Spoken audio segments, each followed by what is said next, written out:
a multi-year agreement that guarantees a complete turnover of that equipment once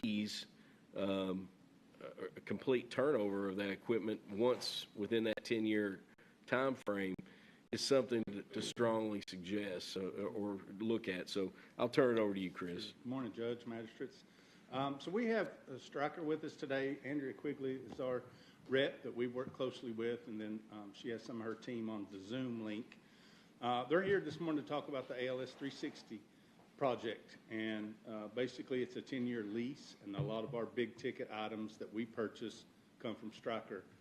So they have initiated this new program. Was it a couple years old now? 2020. Yeah, and there's several agencies in Kentucky. There's numerous ones across the nation that use this, have entered into this lease agreement, and they'll do a much better job of explaining what it is than I will, but I can just tell you kind of basically it locks in our prices on that equipment at today's prices through the next 10 years. So it's a huge savings to the county, but it is expensive, right? And when we met last year, we talked about the House Bill 8 money that was enacted a couple of years ago that was kind of designated for EMS. Ours right now is just going in the general fund, but if we could get that earmarked for EMS, that would almost pay for this, the annual payment for this lease agreement. So. And one other consideration that we're already involved with is it's essentially $90,000 per year, and it's not correct. Right, that's the ProCare contract. The ProCare contract. So all the money or all the items we have now from Stryker are under that ProCare contract. It's a maintenance agreement that they take care of that for us. They come in and calibrate our machines, and we pay $90,000 a year for that.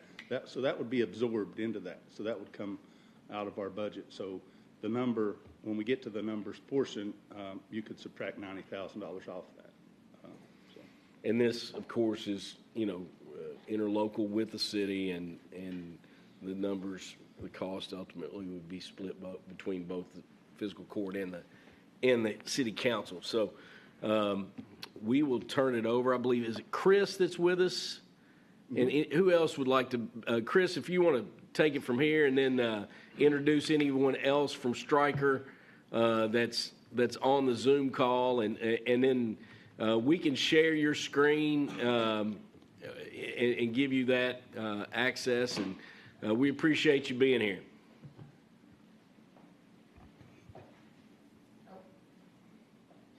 Chris, you're muted.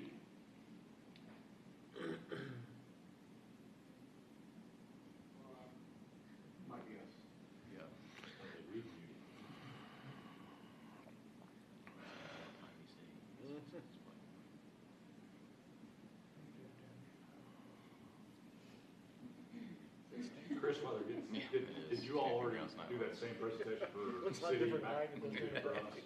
Has the city seen this at all? Sorry.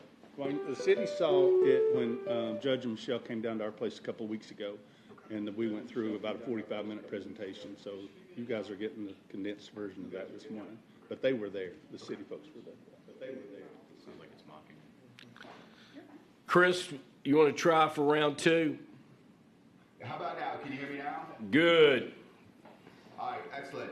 Now, Judge, again, thank you so much for giving us the opportunity to be here today. Myself, I'm on the call. Aaron Perry with our Flex Financial, part of Stryker, is on the call, and Todd Thompson, who represents the ProCare service part of Stryker, is on the call as well. I am trying to share my screen, and the message I'm getting from Zoom says the host has disabled participant screen sharing. Is there a change that you? He's working on it. He's working on it. Awesome. All right, I'll keep trying then. And in the meantime, what I'll say again, Judge, when we gave this presentation to you before, it was quite extensive. I know time is a factor today, so I'm giving a much more abbreviated version of it. But essentially, for everybody in the room, Stryker created this program because what we found over the years is a lot of our customers were having a hard time getting access to all of the Stryker equipment that they needed. And essentially what was happening is they would go to the magistrates and the judge like we are today and ask them to spike the budgets every couple of years to get the equipment that they needed. And what the results of that were twofold. It's really hard on the community leaders to have to spike their budgets every couple of years to get this equipment.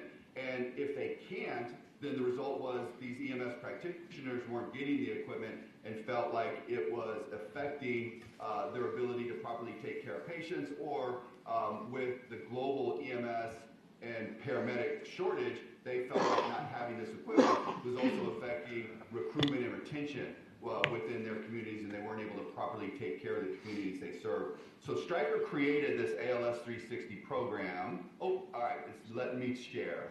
All right. Pull up and tell me. Can you guys see my screen now? Can you see the presentation? Yes, sir. Awesome. Perfect. All right. So what Stryker did is we created this ALS 360 program, and really what it does is allows communities like Georgetown Scott to get all the equipment that they need today, pay for it over the next 10 years with one even payment that you know today you're going to be paying for the next 10 years, and it includes a one-time refresh for each device that's part of the program. So when Stryker launches the next generation monitor, your community can upgrade to that next generation monitor defibrillator at no additional cost. When we launch the next generation mechanical CPR device that saves more lives, you can upgrade to that equipment at no additional cost. We rolled this program out in 2019, and you can see here, since then, in that short amount of time, we have over 80 customers nationwide that have signed up with this program. And as I think Chris just mentioned a minute ago, Kentucky already has 6 services throughout the state that are locked into ALS 360 deals, and I think that's by far the most for any state that we have. Chris. The value that our customers are telling us. I'm sorry, did somebody say something? Yes, Chris. Back to the you have 6 in Kentucky, and the one that stood out to me was Shelby County. Is that correct? Correct. And Andrea, who's there, can certainly speak to Shelby County. She's All right. the rep who covers them as well. Absolutely. I just wanted the court to know that was probably the closest one to us, and there's a couple other hospitals and such, but Shelby County Fiscal Court is participating. Sorry to interrupt. No, please do. And Judge, thank you. I should have mentioned that earlier. If you have any questions, please do not hesitate to interrupt. So the value that these customers are telling us they find in the program is pricing certainty. And it can be argued that now in 2023, pricing certainty is more important now than ever, as we have out of control interest rates and out of control inflation, supply chain challenges that are causing every manufacturer like Stryker to continually raise their prices. The idea that Georgetown Scott can lock their pricing in today and know what they're going to be paying for the next 10 years is probably more important now than ever. Peace of mind comes in a lot of different ways through this program. Pricing certainty provides peace of mind. The fact that all this equipment is covered under a Stryker service program provides peace of mind. So if something gets broken, we're going to come out, we're going to fix it. There won't be any service-related invoices that you hadn't had a chance to plan for or budget for. And then finally, the peace of mind of knowing when Stryker launches this next generation of equipment that will save more lives and make patient transport safer, the idea that your members of your community will be able to benefit from that equipment provides a lot of peace of mind. And then finally, lasting legacy, the idea of knowing that your community has access to this equipment because of all the work that you all have been putting in on the front end provides a lot of value to our customers who are doing the ALS 360.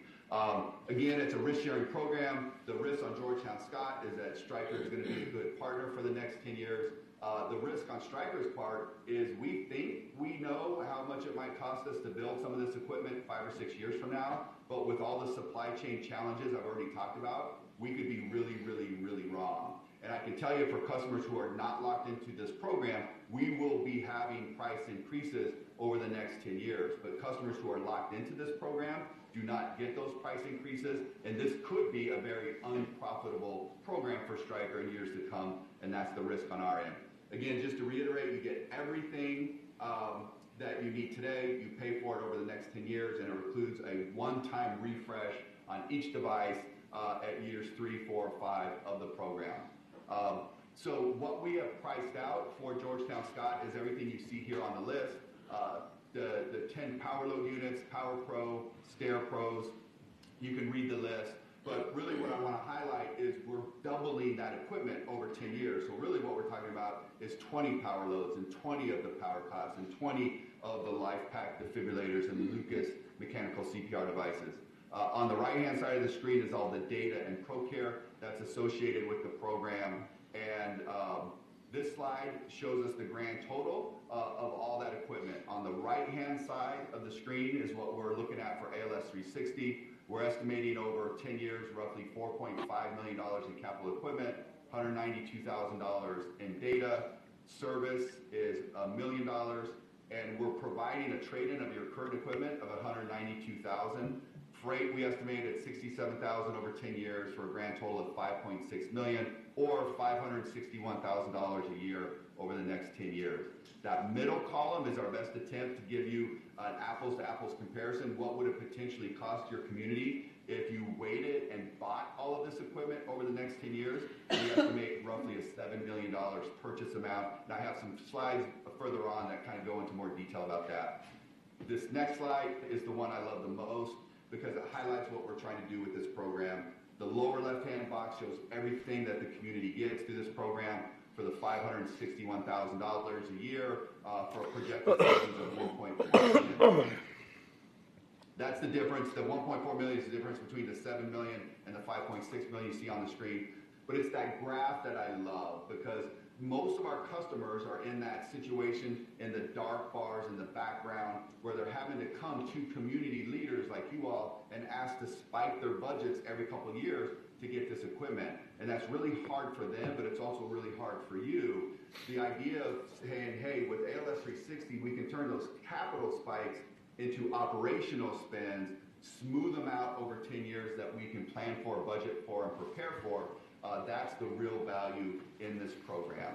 And then finally, before I take a break, is we know $5.6 million is a ton of money. We're not naive to that. Even if you break it out over 10 years, we pay $561,000 a year. That's still a lot of money. I like looking at it from a cost per day perspective. And if you take that 561 divided by 365 days in a year, you're looking at roughly $1,500 a day to give your communities and the crews that serve your communities all this life-saving and safe patient handling equipment. And again, I'm not exactly sure what you guys bill out, but I would think your first ALS transport every day is going to come pretty close to covering that, and your first probably 3 or 4 Medicare, Medicaid calls a day that you can bill for will probably cover that as well. So with that, I'll take a break and ask and answer any questions that y'all might have. So, Chris, just to confirm, can you go back to the list of equipment that would be part of this program? Yes, and you've got the power load. There's 10 of those. That in itself helps protect our staff and make it more, takes that piece out of, or not completely out, but it addresses worker comp issues and people having to be off because of strain on the body and such. Then there's also that, is the powered stair chair, there's 10 of them, is that right? And that's another big issue of when our staff has to go upstairs. They can use this new piece of equipment to get people safely downstairs without having to it's just a big thing. And then the LifePak 15 monitors. The Lucas device is something, do we currently have the Lucas? And then you've got only 5 AEDs. But I thought we had more AEDs. I'm sorry, you've got 15 AEDs, and then you've got that 1,000 AED. This includes the AEDs for the courthouse, for our buildings. Right. I mean, and for the fire department as well. And for the fire department. Yeah, so the county fire department has AEDs on all their apparatus. We built that in, and then the ones we have out in the community, And I know we had talked about putting some outdoors at the new ball fields and parks. But could we kind of wrap our heads around, I know the jail has AEDs. I know that road department needs AEDs. I know they have, could we make sure that this covered that umbrella of all of our facilities? Yeah, and that was the thought process, Judge. That's why we went up to 15. Okay. So that's, yeah, it's all encompassing. And then can you share, you mentioned the new stream of revenue that could help offset this cost. Could you share what we are projected to see from that? Sure. So in 2022, the House Bill 8 money for us was $322,000. We're on target this year, estimated, we're just a few months in, but for $380,000. But we do pay taxes on that. So the net at the end of the year, we're projected, it's like $305,000 for 2023. And that's total, But So how does that work? Like, what are we getting that money off? So House Bill 8 was enacted a couple of years ago, and it's like an enhanced Medicaid program. So the state enters into an agreement with CMS to get enhanced payments, and then if we participate in it, the services throughout the state participate, then you get extra money from Medicare and Medicaid. Yeah, so Do you all currently have power loads? we do. We do. We don't have the next generation, but we do have them, yeah. Do you currently have the Stair Pro? And We don't have the mechanical one.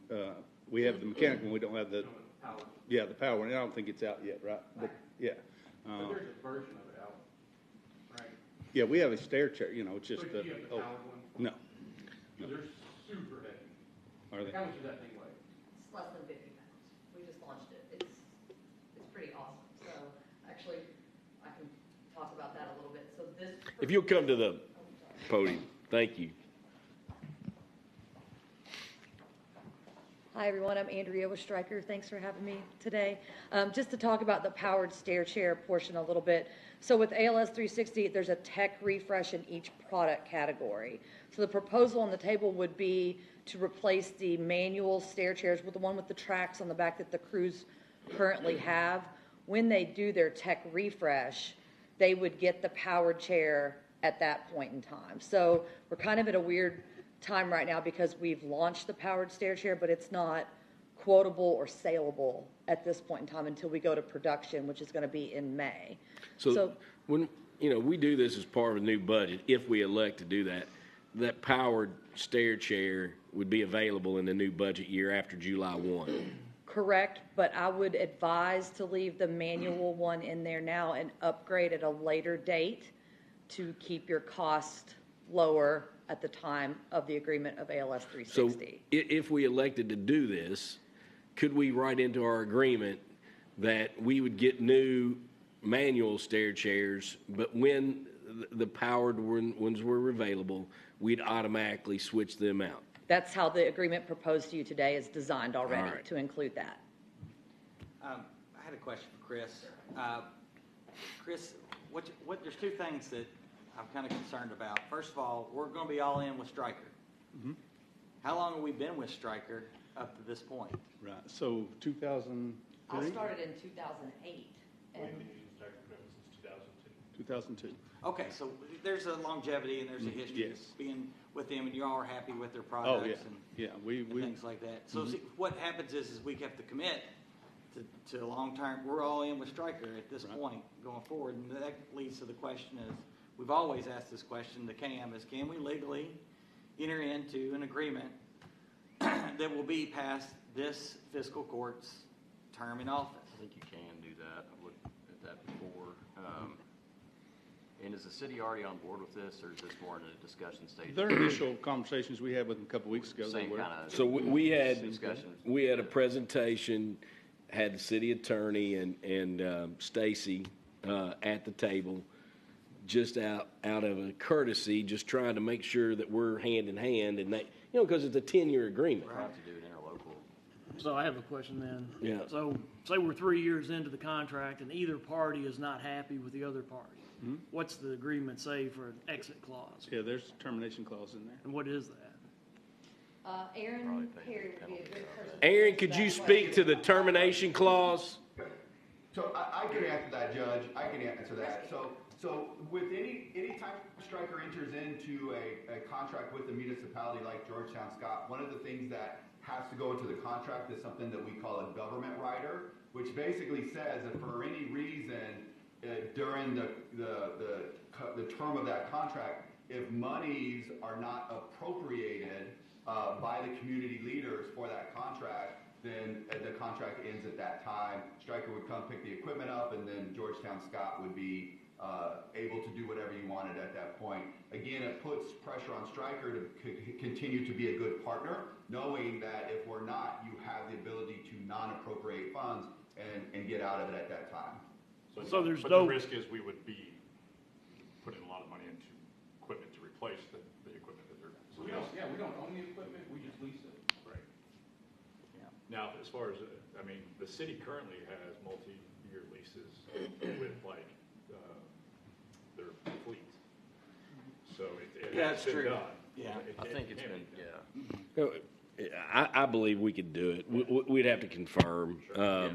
Like, how often do we replace, like, the stretcher, the power load, those things have a lifespan of like 15 years, right? 14 years on most stretchers, so like.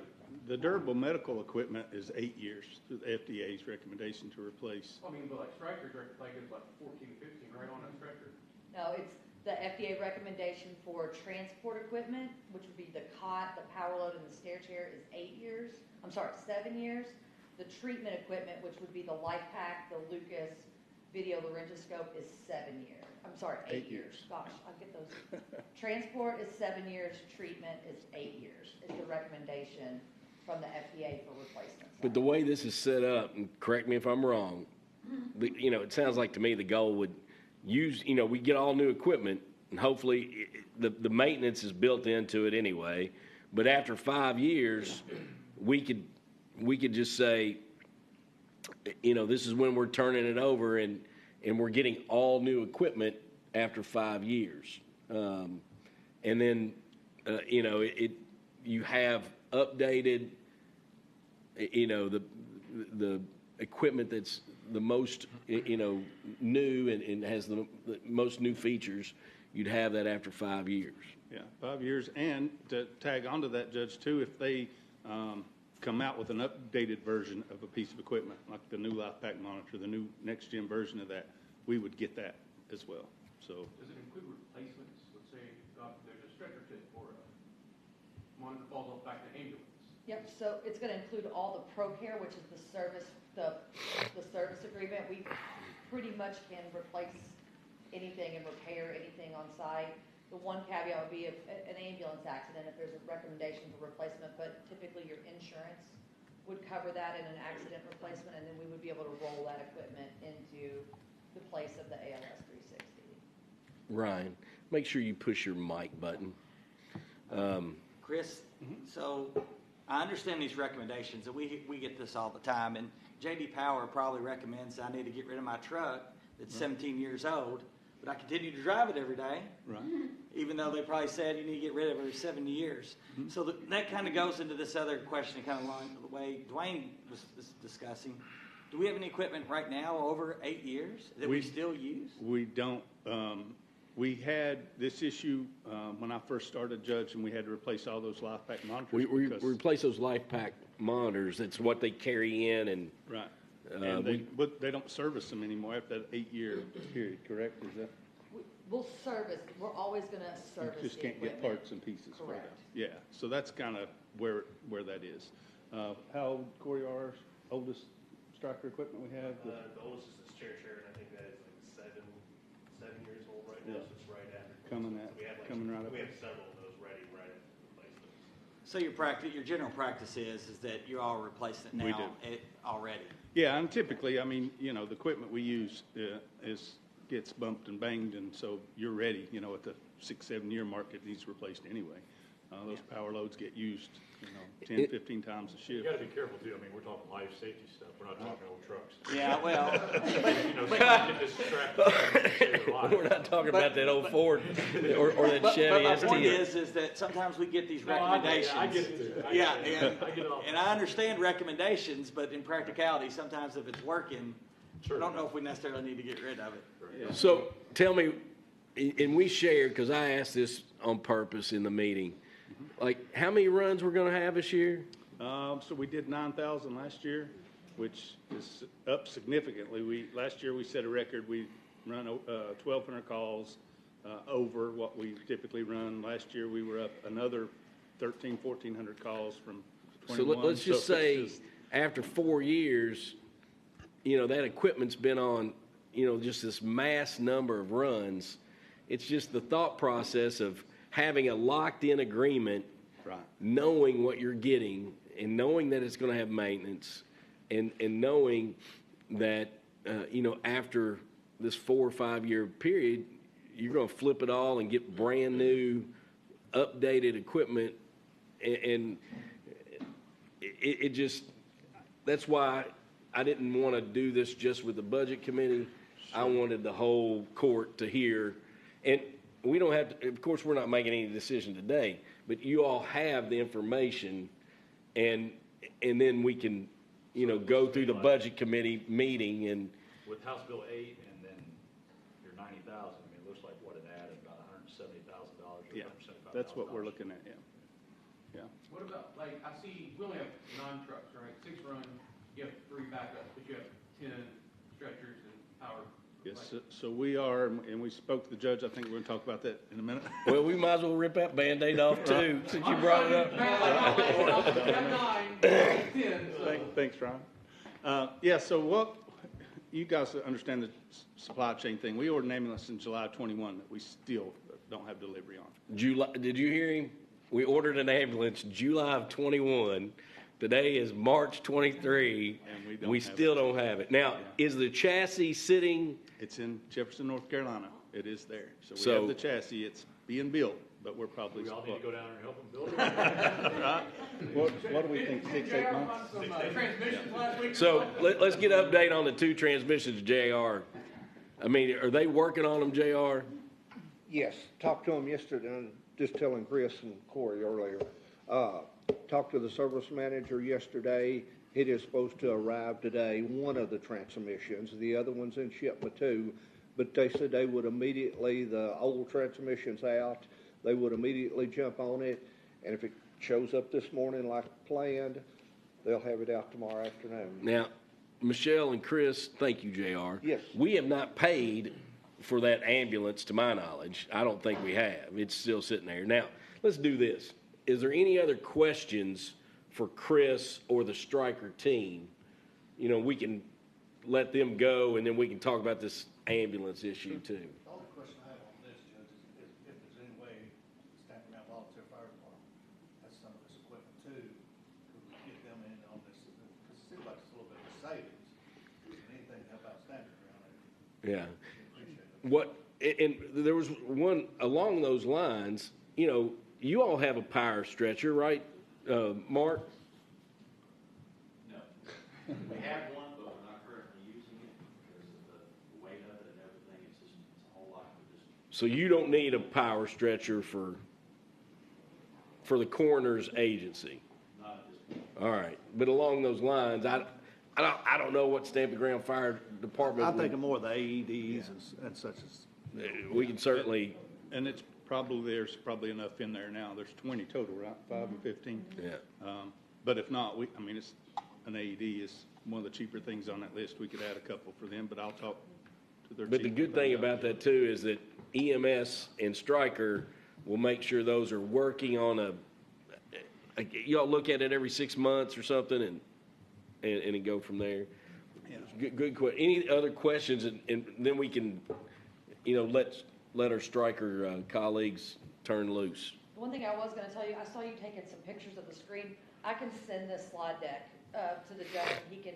I'll send it, disperse if that. you'll send it to me, then we'll send it out, or. Yeah, that way you don't have to worry about looking. Send at it to your- Stacy. at your phone screen. But thank you all for being here, Chris and and the whole Stryker team, thank you all. And everybody knows what's on the table, and we can talk about it more. But I thought it was important you all hear firsthand. It's just a big commitment. So when would the city, be fully? Do you want him to go to that next slide to show the? I do have a question about this slide. I see no McGraths. We use the Medtronic McGrath as a wonderful piece of like. How come no McGrath? Yep, so Stryker, we distribute, Medtronic is the manufacturer of McGrath. So we distribute that in the pre-hospital market for Medtronic. That being said, ALS 360, because of the tech refresh, we don't manufacture that product. So we can't control when the next iteration of equipment is going to come out, which is why it's not able to be included in the ALS 360. It's a great question. I get that one a lot. Yeah. Is that something you want to wrap your head around? Yeah, well, it says, and there's none listed. Do you all, it's because you all aren't getting any at all? We already have a device that, it's a U scope too, so we already have that. We have it, not in the. I still one other question. What do you do with the equipment that like you replace? What happens to it? Yep, great question. Chris Van Aken, do you want to answer that for them? So, since the program is so new, we haven't got to the point yet where we're refreshing any of that equipment. But I think Stryker's overall plan is to take that equipment and maybe resell it outside of the U.S. A lot of the countries outside the United States and say Asia, South America, even parts of Eastern Europe can't generally afford our new equipment. But Stryker is a global company, and we have distribution networks in all of those countries. So I think our plan is to take that equipment and resell it outside the U.S. The U.S. has these, the FDA recommendations and things, but the rest of the world doesn't. And fortunately for us, we're a global company and can resell that leased equipment in the other markets. Yeah, and Chris, just one more thing, if you, before you sign off, if you could just give me the number, what was the projected savings over that 10-year period? I don't know if we mentioned that or not, but I know it's substantial. Yeah, it's on this slide right here. So the cash purchase we would estimate at $7 million versus the $5.6 million for a grand total savings of, we estimate, and again, I would argue this is a conservative estimate, about $1.4 million over the next 10 years. All right. Anything else? Thank you all. Appreciate it. Thank you, Chris. Thank you, Judge. Yes, sir. Appreciate everybody's time. Thank you all. So back to the ambulance thing, since Ryan, I think it was a good question. And Chris, you want to mention, you and Corey came and met with me earlier in the week, and they have $150,000 in the budget this year that was to buy a new chassis and put a new box on. Correct. And we still haven't gotten that chassis. No, we still haven't. We still have that $150,000. They're telling us 18 to 36 months for delivery of that. The problem we're running into with our 9 trucks, we had 2 transmissions go down, then we had 1 involved in an accident. We're down to 6 trucks on the road, and that's what we run on a daily basis. So we have no backups. We are having trouble pulling trucks off to get maintenance, the scheduled maintenance, oil changes, that kind of thing. So we wanted, to add an additional 10th truck to our fleet to help alleviate that, because next year we had another $150,000 projected in the budget for another remount, because once we bought that last new one, then we were just going to remount them, right? Just lift the box up, pull a new chassis under it, set it down on it. But at 18 to 36 months, we just don't feel like that's So doable. what Chris and Corey have found, and what they want to ask the court to consider, is, you've got 150 sitting there for this new chassis that we can't find. Correct. But they found a demo ambulance that's a Ford F-550 diesel. Mm-hmm. We wish it was a Chevy, but it's not. We do. And the Fords have been the ones that have struggled on us. Really? Yeah. But for $258,000 is what they're asking for that demo. 285. Or is it 285? So I had my number switched there at the end. That's all you could have a brand-new ambulance from this demo package that's got like 200 miles on it, Yeah, if that, it'll be coming off the line. but we could have it like April or May if we wanted it. Yeah.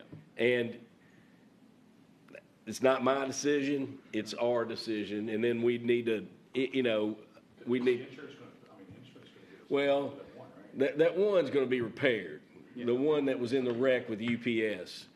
All they're trying to do is, knowing with all of these supply chain issues and how far it's backed up, it's almost like a bird in hand is better than two, and Right. Would you use both years, 150 to handle Yes, temperature? that's the plan, right, to use this year's 150 and next year, so we wouldn't ask for that 150 next year.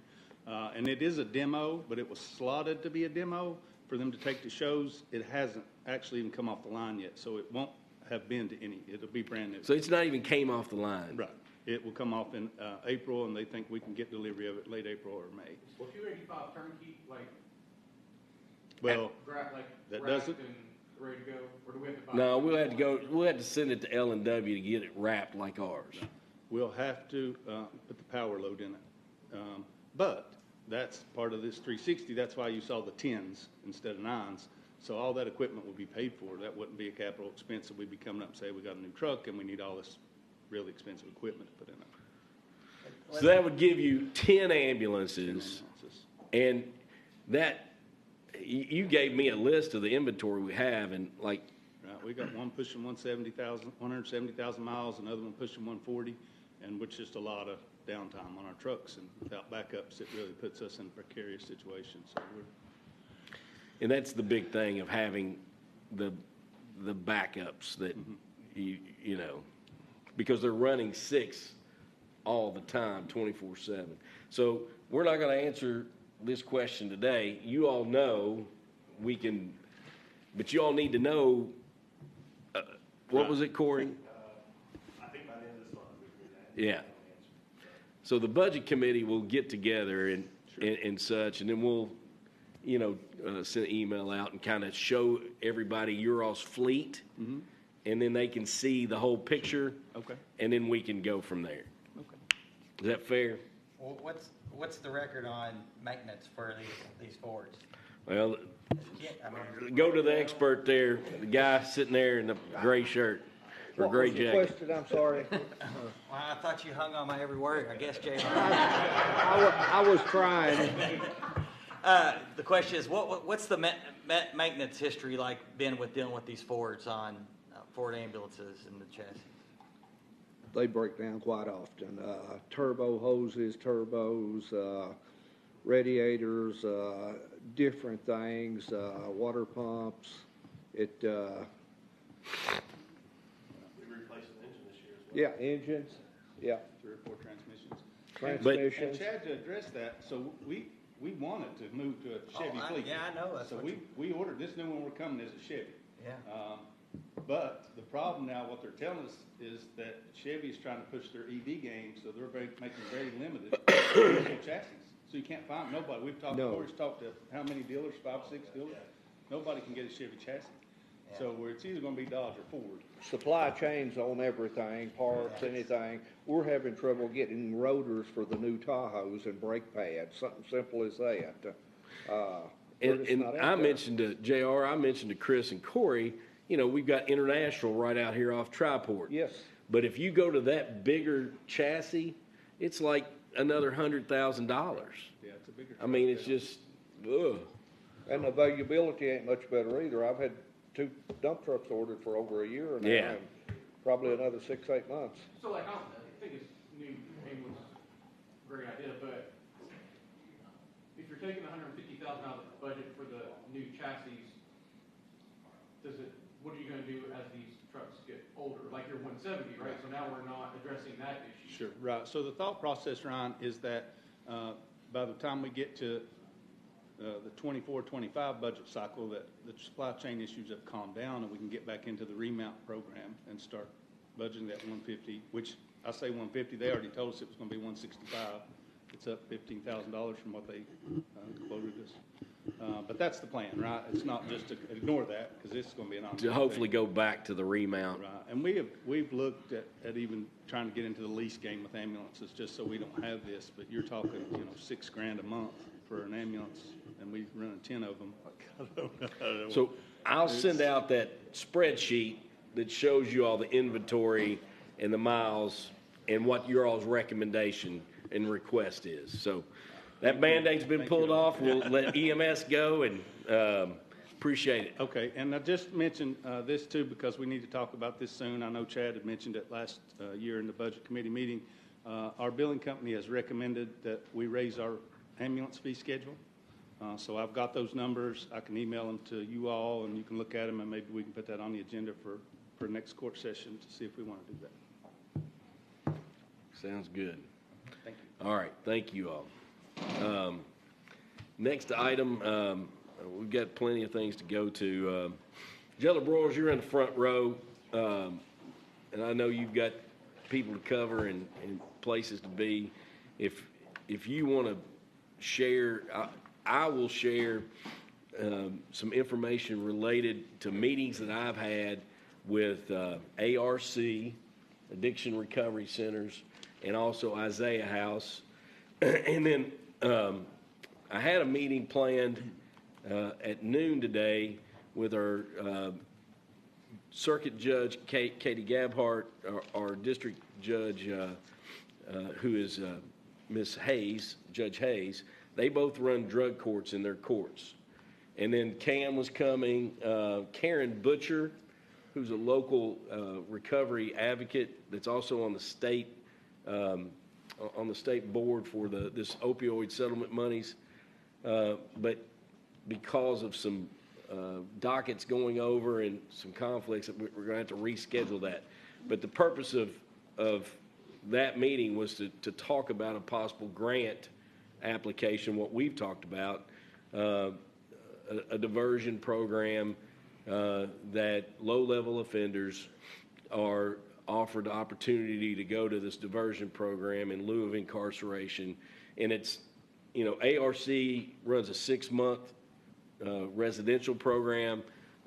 Isaiah House is more like 3 months, but they both, the continuum of care goes to where they need transitional recovery support housing.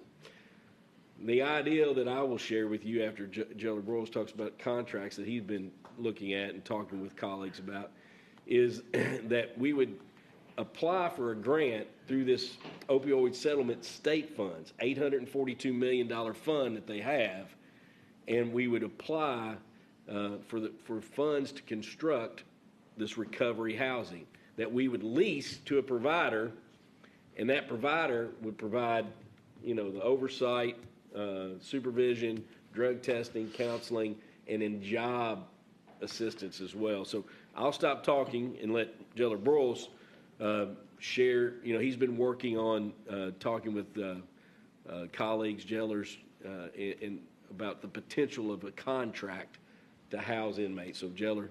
Yeah, thank you, Judge. So in reaching out to jails that I thought would be appropriate to enter into a long-term contract with over the last few weeks, I've come up with 3. They all have really good track records. I know the jailers personally, and I know how they operate. They operate good facilities. They're all within an hour and a half of Georgetown. So the furthest one is London, which is the Laurel County Detention Center. The 3 that I'm looking at that I want to submit to you all for recommendation is Laurel County, Marion County, and Oldham County. I've talked to each one of those jailers personally. Each one is interested in entering into a formal agreement. Did you? Oldham, Laurel, London, and Marion. Yes. It's really the Laurel Detention Center. So each one of the jailers said that they would be interested in entering into a formal agreement with us. Roughly speaking, the parameters being that we take care of the transportation to and from the jail for the housing of the inmate. We would take care of any medical expenses associated with the inmate. And And then if there was an emergency where the inmate had to be taken out and their staff had to sit with them at the hospital, that Scott County would cover those costs. Other than that, 30-day billing and things like that, kind of administrative stuff. What was the ballpark, per diem cost? So for Laurel County does this with all counties that they have an agreement with. They house a bunch of federal inmates there, and they don't want to house for any less than their federal rate, which is $65 a day. The other two counties, I would go to before Laurel County. Laurel County is the furthest away. It's the most expensive, so that would be the last option. I'd say go ahead and enter into an agreement with them, but keep them in our back pocket as an option. The other two counties that I would go to first would be Marion County and Oldham County. Oldham County is $40 a day, and then Marion County is $46 a day. And Marion County does something a little bit differently. They also say if they have to house our inmate in isolation, that's $48 a day. So $46 to $48 a day for Marion County, and then $40 a day for Oldham County. Did they say, like they would be willing to take up to X inmates per month? Yeah, well, the number I discussed with them is around 6 or 7. They didn't really seem to balk at that, and I thought if we spread that over, because I really see it taking a while for us to get to that threshold of 140. This is something we can revisit in another year, but I don't see us reaching 140 anytime soon. And when we reach 140, certainly we could spread those 1 or 2 or 3 inmates that we have. David Livingston has a question. So if we're only talking about 6 or 7, how many do we have in other facilities at this time today? And on average? 5 or 6. 5 or 6 today. So those 5 or 6, is it Woodford, Franklin, Clark? Where are they right now? Clark County, I believe. We did have one in Woodford, but I believe they're out. So Clark, even though Clark County is hosting some of our folks, they don't want to have an agreement to host the 6 or 7? I didn't even reach out to Clark County because the feeling I got from the court was that the population of the facility was a concern. And so you all would prefer not to send our inmates to an overpopulated facility. All 3 of these are not overpopulated. Clark County is overpopulated right now, as the judge mentioned at the last meeting. Other questions? So do you have, I do, Judge. I've got a couple more. Do you have, was this all verbal, or is there some written language, back and forth emails that you have exchanged with them so that we have actual bullet points that we can look at with who you talked to, what you talked about, why the others declined? Also, what is Clark County's population, what the average population is, since you seem to believe we have a concern with their population, yet we're hosting folks there right now. And then have you looked at the contracts that Marion, Oldham, and Laurel have with other counties? So I've asked for the contract from Laurel County and Oldham County. I have not received one yet. What they're using with other counties. I mean specific contracts that they may be using with other counties, not what they may use with us. What they're using with other counties right now to verify that we're getting the same treatment that the other counties are. And that is what I have asked for from Laurel and from Oldham County, the contracts that they use with other counties. I have Marion County. I was going to say, I've got a copy of one that Marion County has, just as a point of information. They've got a contract with Washington County. We've got that.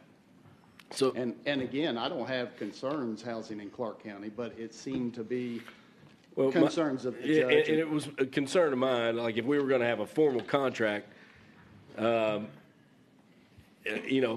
a contract to send them to a facility that has a higher percentage of capacity, than we do.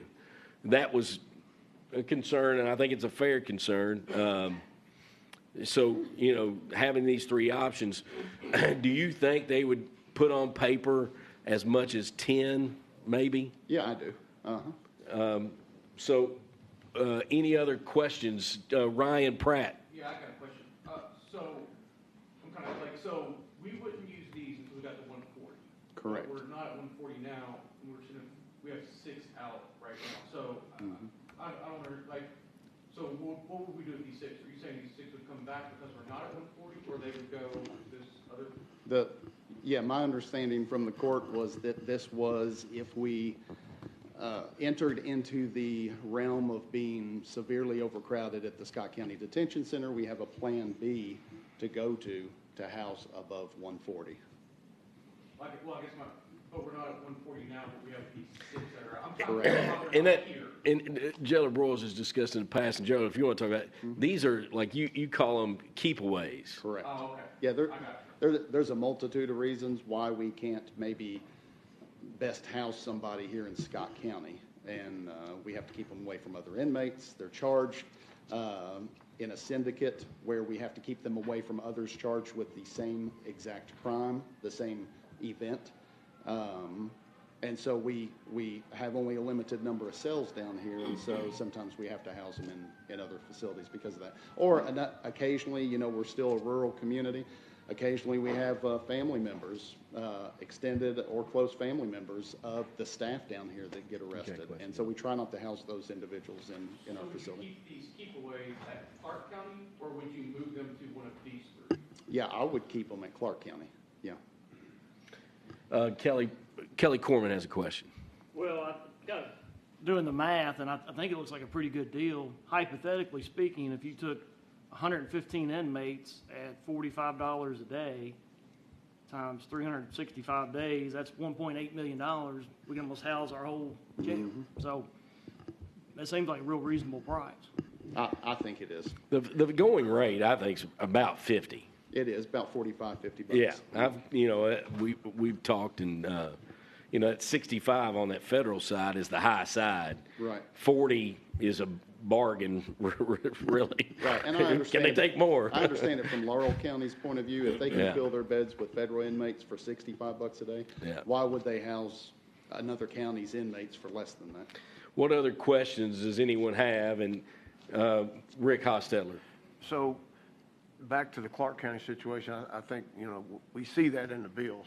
So it's been 5 inmates for several months.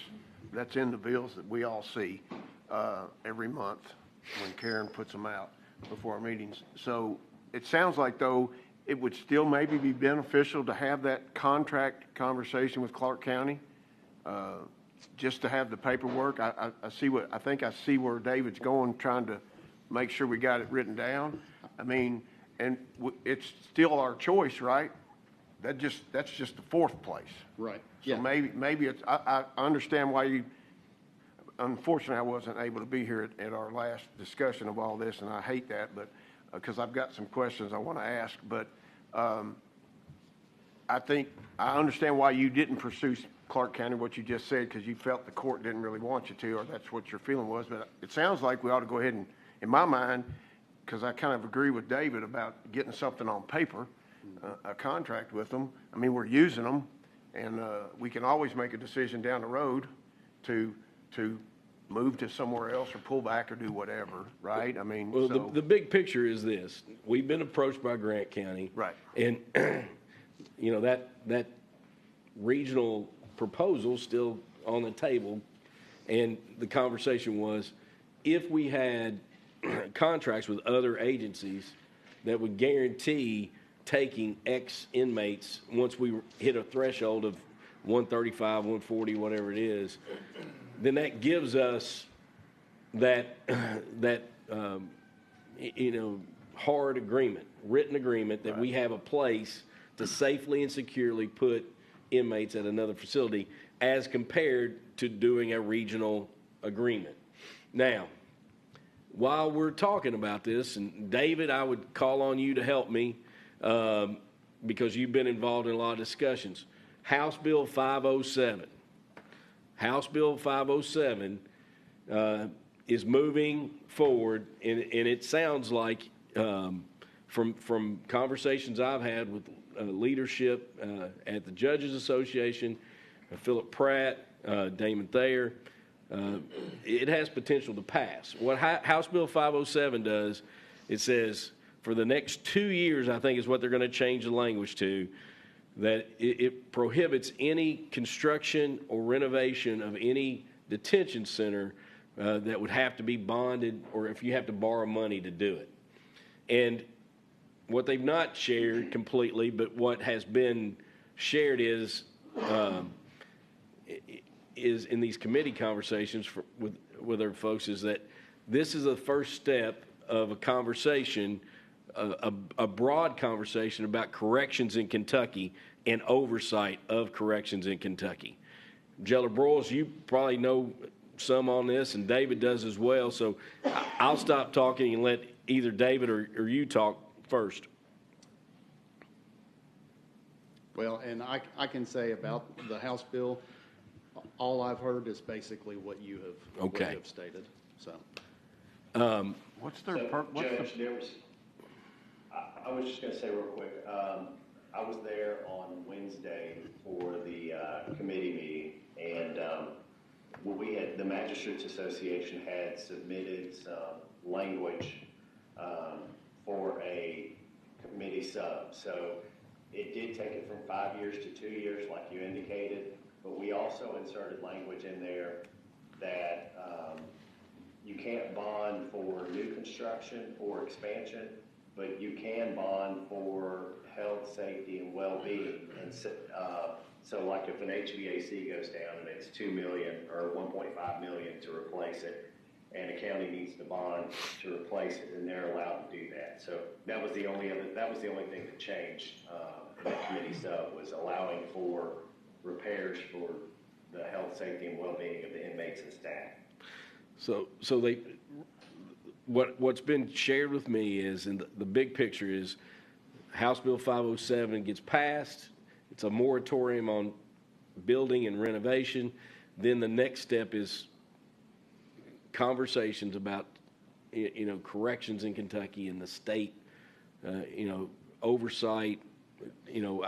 Where it goes is still a question mark, but it is something that is moving, that has implications on what we're talking about. You have no idea, though, why you would, the first step is to shut down all? Well, they don't want anybody else to incur any more debt. And then one of the big hoops to jump through is there's jails that have, in counties that have significant bond issues out, where they have built jails, and the state, if they took over running jails, that's a consideration for the county. That's one of the things. Okay. Ricky, there's I think we talked about this last time. I think you said you weren't here.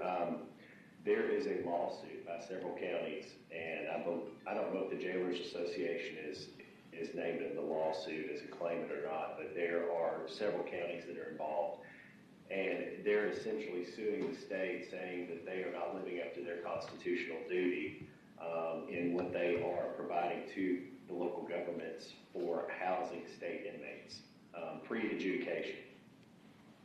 So the thought on this is this lawsuit could turn out several ways, and several of those ways could be where, in different manners, the state of Kentucky has to take over, the state government has to take over jails, or have different insight, or has to pay back funds to counties that the judicial system may think they owe. So it's a scenario where they want to stop, just as Judge Covington said, no building right now, because if there is a ruling from the state courts, or if there was a federal edict that came down that said state has to take over facilities, then they don't want to incur that additional debt, or have a county build a $30 million jail, and then 4 years from now, the state takes over everything, and the county had that $30 million in debt. Yeah, okay, that makes sense. Thank you, David, and thank you, Judge. I've watched the the workshop that I missed. I watched it twice, but the audio, I actually heard you all talking about that, but the audio was kind of bad, and I couldn't make it all out. But you kind of cleared it up. That makes sense. And if I can say in regards to the lawsuit, Mr. Livingston asked at the last meeting what I thought the effects of the lawsuit would be if the KJA won, and I said, well, I didn't have the particulars on it. Mr. Livingston stated a ton of information had been put out there with feedback, and I checked my emails after the meeting.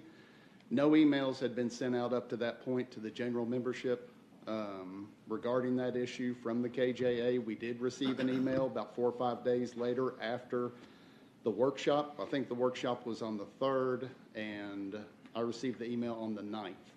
And that's the one and only email that I've received regarding the lawsuit. So that's why I didn't have any information to share with you, Mr. Livingston.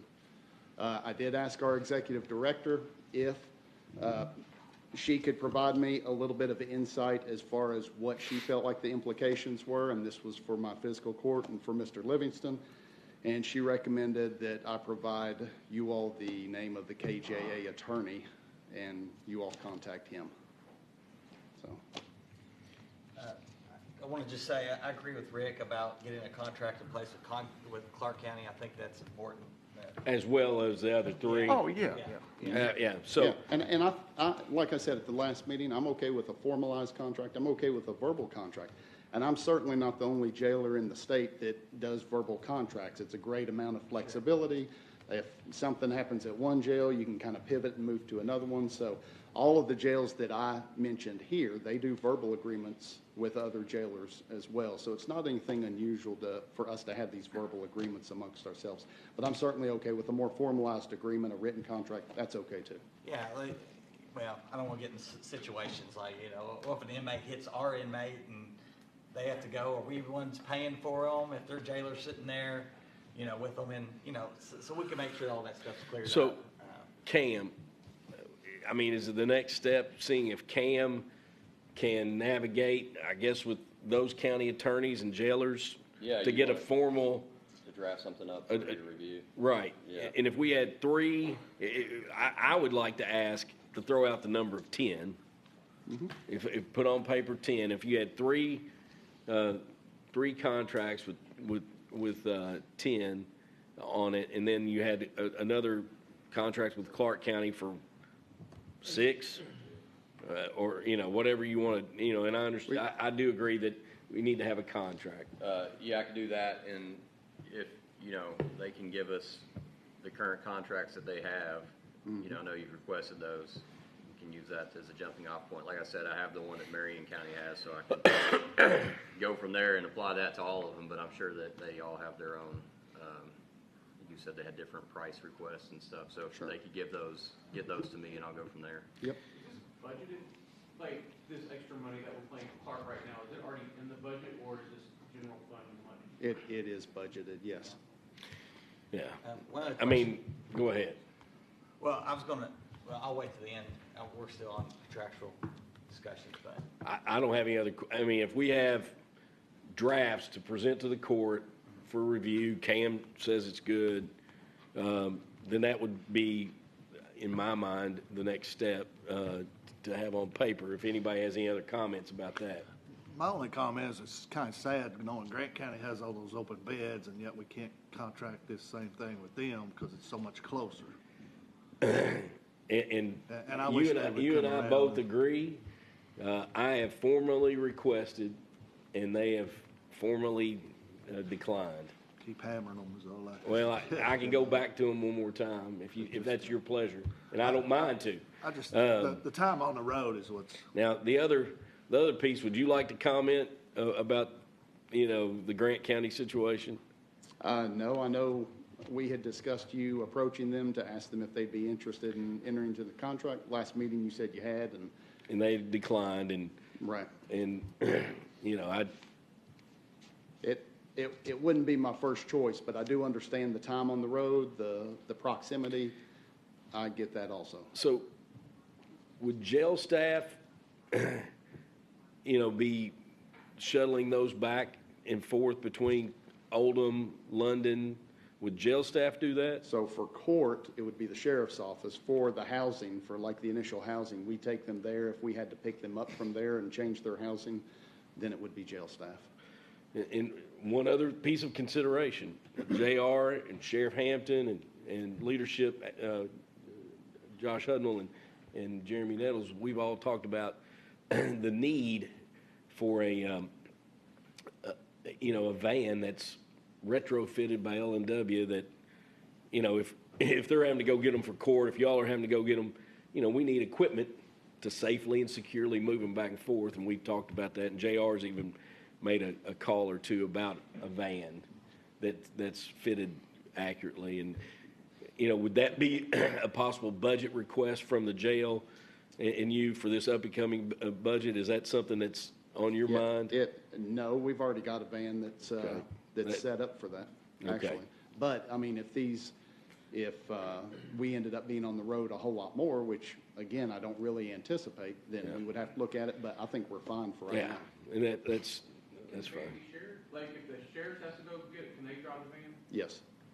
And y'all do that anyway. With that said, then we'll turn it over to Cam and Jailer Broyles to try to get drafts of contracts with those three facilities plus Clark County. Yes, Rick. Well, it's not about the contracts now. I mean, are you getting ready to switch topics? Yeah, I was moving. Okay. Well, if you don't mind to indulge. Now, this is why we have a work session. Right. Well, I apologize. I wasn't here, but I have watched the previous workshop twice, and like I say, some of the audio is a little tough. But anyhow, I got some information, but I was unclear on the PSAP program. I was here 2 or 3 months ago when the Grant County Jailer and their team were here, and he brought that up, kind of threw that out there, and didn't say much about it. But I gathered, because you made I think Chad asked a question, I don't remember now, in last month's workshop, but I think you addressed that, and you and I have talked a little bit about it. I just want to get a better understanding, because the PSAP involves county inmates, and I had never heard of it until the Grant County Jailer brought it up, and you said you hadn't. And what I gathered out of the conversation between me and you and listening to last month's workshop was that that's controlled by, you really don't have any, it doesn't sound like you got any control over it. Any jailer does. Correct. What's the group that's the pretrial folks? Correct. They fall under the Department of Corrections, but it's pretrial services that runs the program.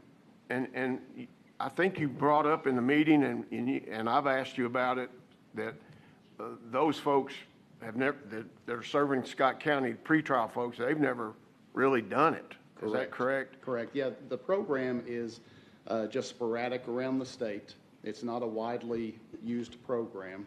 It is facilitated through pretrial services. And just as a refresher, pretrial services is the group that speaks to the newly arrested person that's taken to jail. Pretrial services looks at the inmate, their arrests, their charges, their history, and determines what kind of flight risk they think this person is, and can this person go out on bond and be released, or do they need to remain incarcerated? Then they touch base with the judge. So they're a little bit of a liaison between the judge and the newly arrested person to determine their bond. And so the P in PSAP stands for pretrial, and pretrial services in areas that this is being done, which our judicial circuit doesn't use it at all. But they could. They could. I mean, is yes. that their choice, or do you have? It's their choice. It's their choice. I have no control over it. That's where I'm trying to figure out. 'Cause right. What brought this question on is, Judge, when you mentioned earlier that you were going to be meeting with a couple of judges,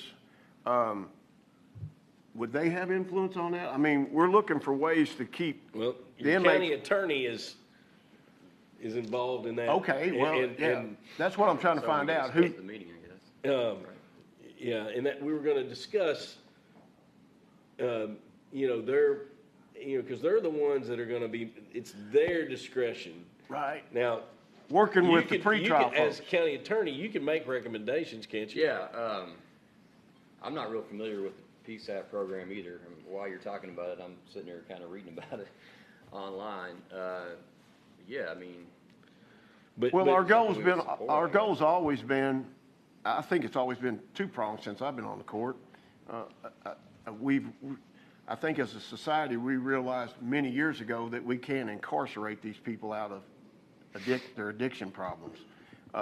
Sometimes those folks got to be incarcerated. I get that, but some of them if we can help them. When we're talking about those kind of things, and the other piece to that is that reduces our population in the jail if we're able to shoot them to these programs. And that's what I'm going to talk about,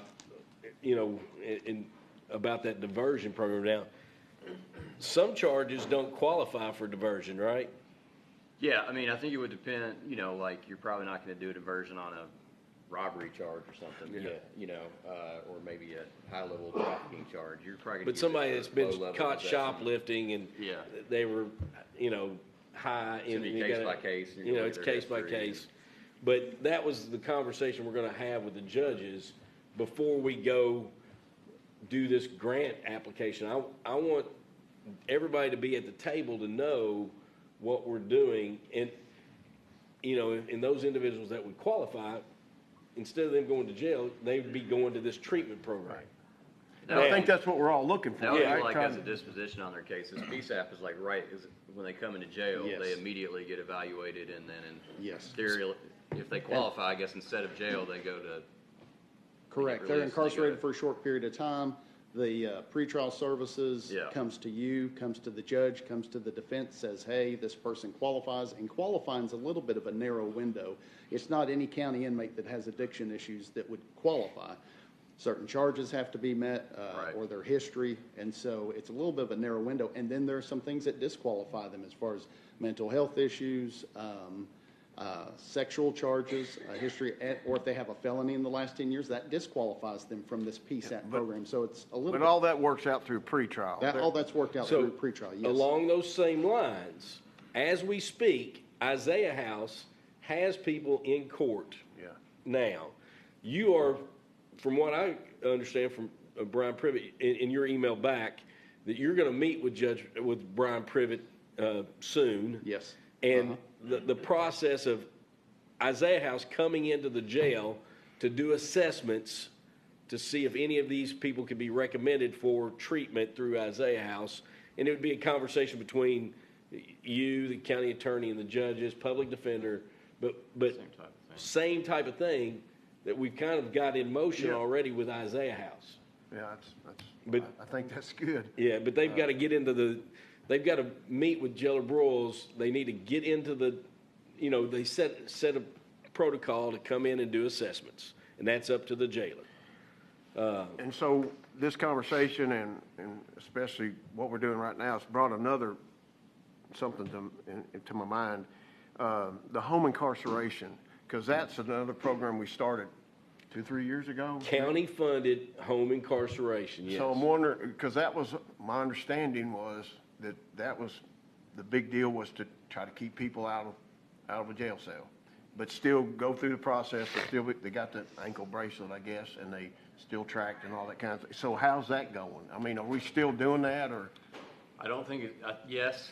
We put somebody in home incarceration yesterday on my docket but when we do it, usually it's done as like like somebody pleads guilty, and as part of their sentence, they're done on it. I don't know if we're doing it much pre-trial. Do you know if we're doing it at all pre-trial? We're not. Yeah. What prohibits it from being pre-trial? It's available for the judges to use, and they're just not using it right now. Maybe that's another conversation you can have. I don't know with the judges. I don't know how that works. I would not. Yeah, like if it's appropriate on somebody's bond that they're in home incarceration with certain conditions, no contact with so and so.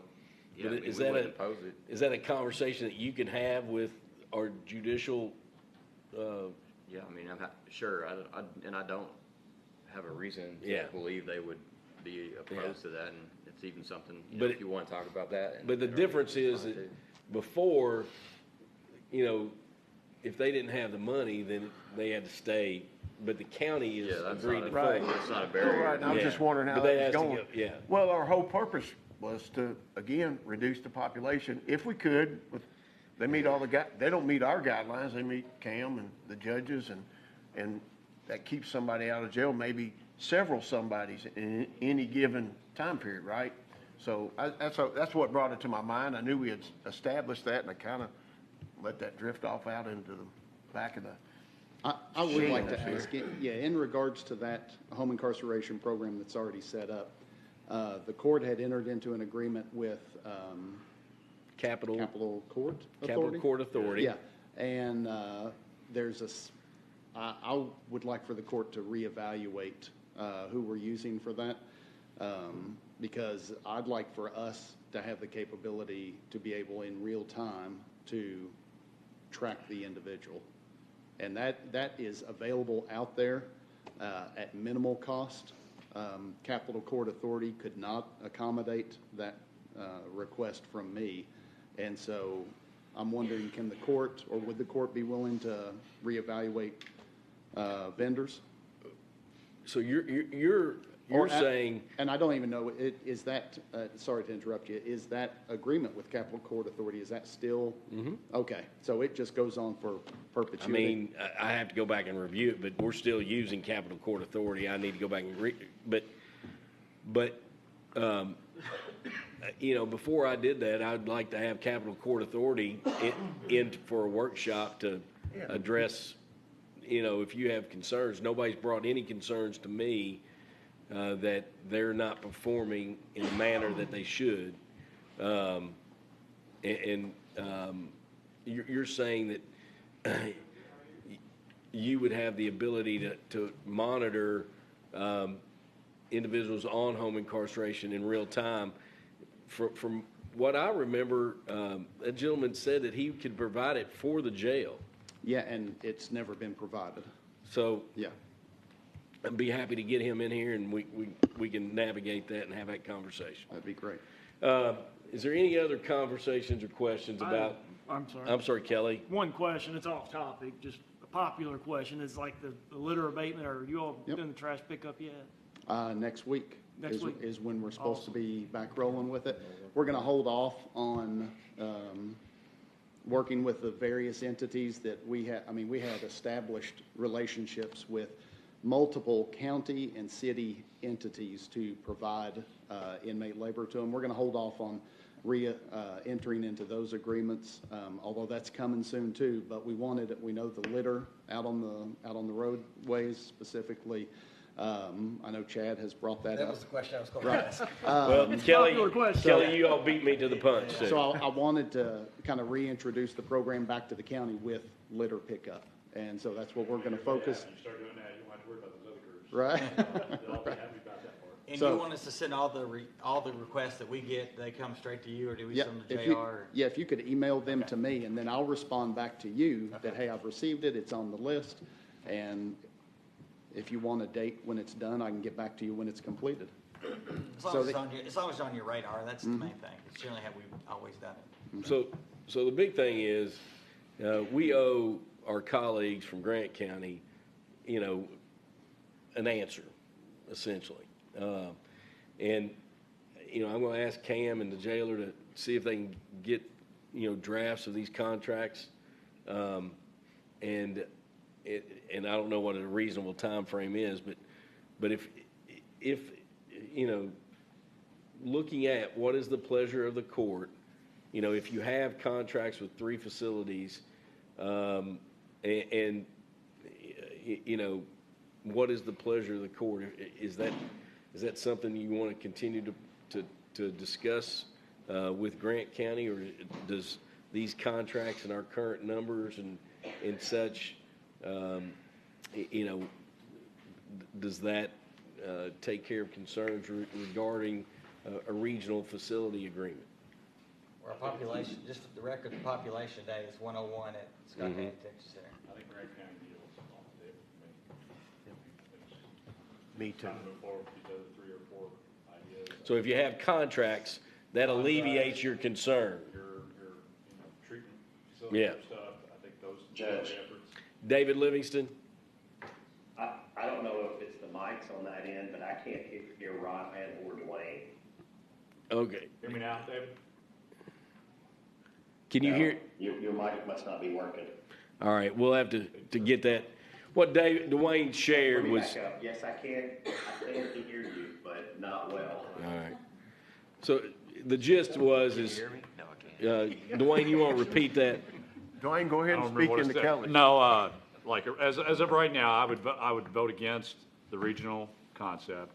I think going with the contracts at the 3 or 4 different places and the effort to, address as much as we can, keeping people, getting people, treatment, is the route. The possibility of a grant for a Right. diversion program, And wait and see out what's going on with the state, House Bill 507. Right. Judge, and I would echo and add to what Dwayne said, the PSAP program, trying to look into that. I don't know if it'll work or not, but it's another potential.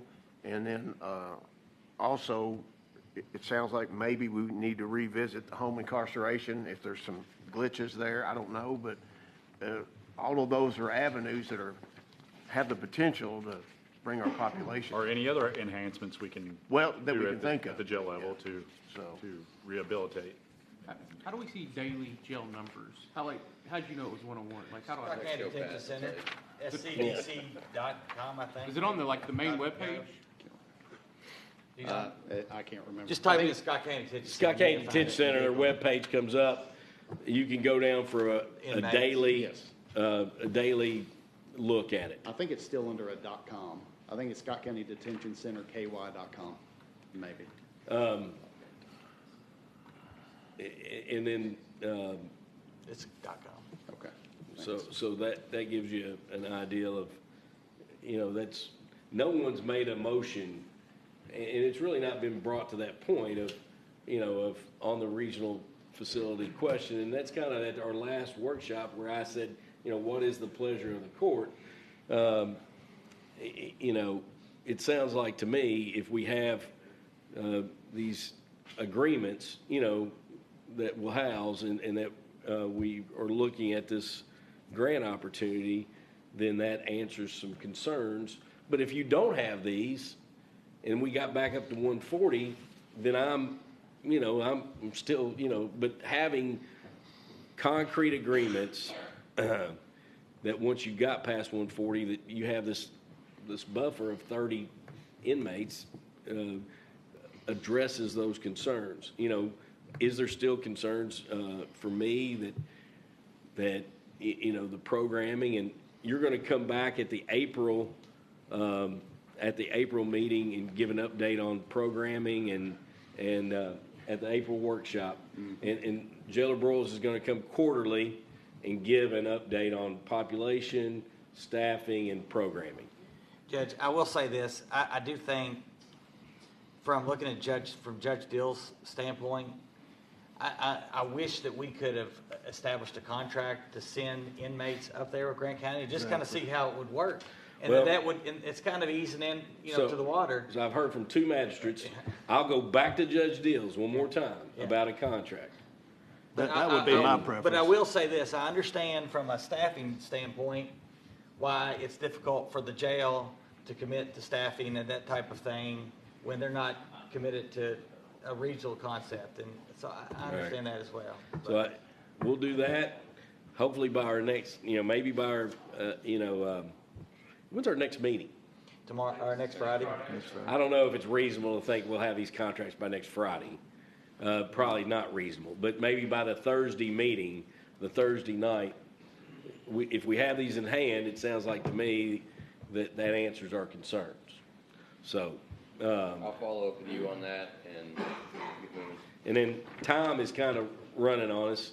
I just shared, this is pretty much the grant opportunity, the ideal that I've discussed with you all, and I'm going to reschedule our meeting with our judges, but I'm also going to move forward with trying to put an RFP together that would be soliciting plans from providers for recovery housing support and oversight. And then at the same time, Bluegrass Ad, I'm working with Grayson Evans about the possibility of a draft of a grant application for the opioid settlement money. And I'll give you more information on that as I move forward. Jailer, do you have anything else? Nope, sounds great. With that said, I have we'll- one question, sorry. Yes. Can't kill me. This says that this has, no residential recovery beds. What's recovery works? Isn't that It is. residential I was gonna bring that recovery up. beds? you know, they do, but there's no relationship with them in the court system at all. I got it. So you're saying there's no county, like this? Right. They're independent. Right.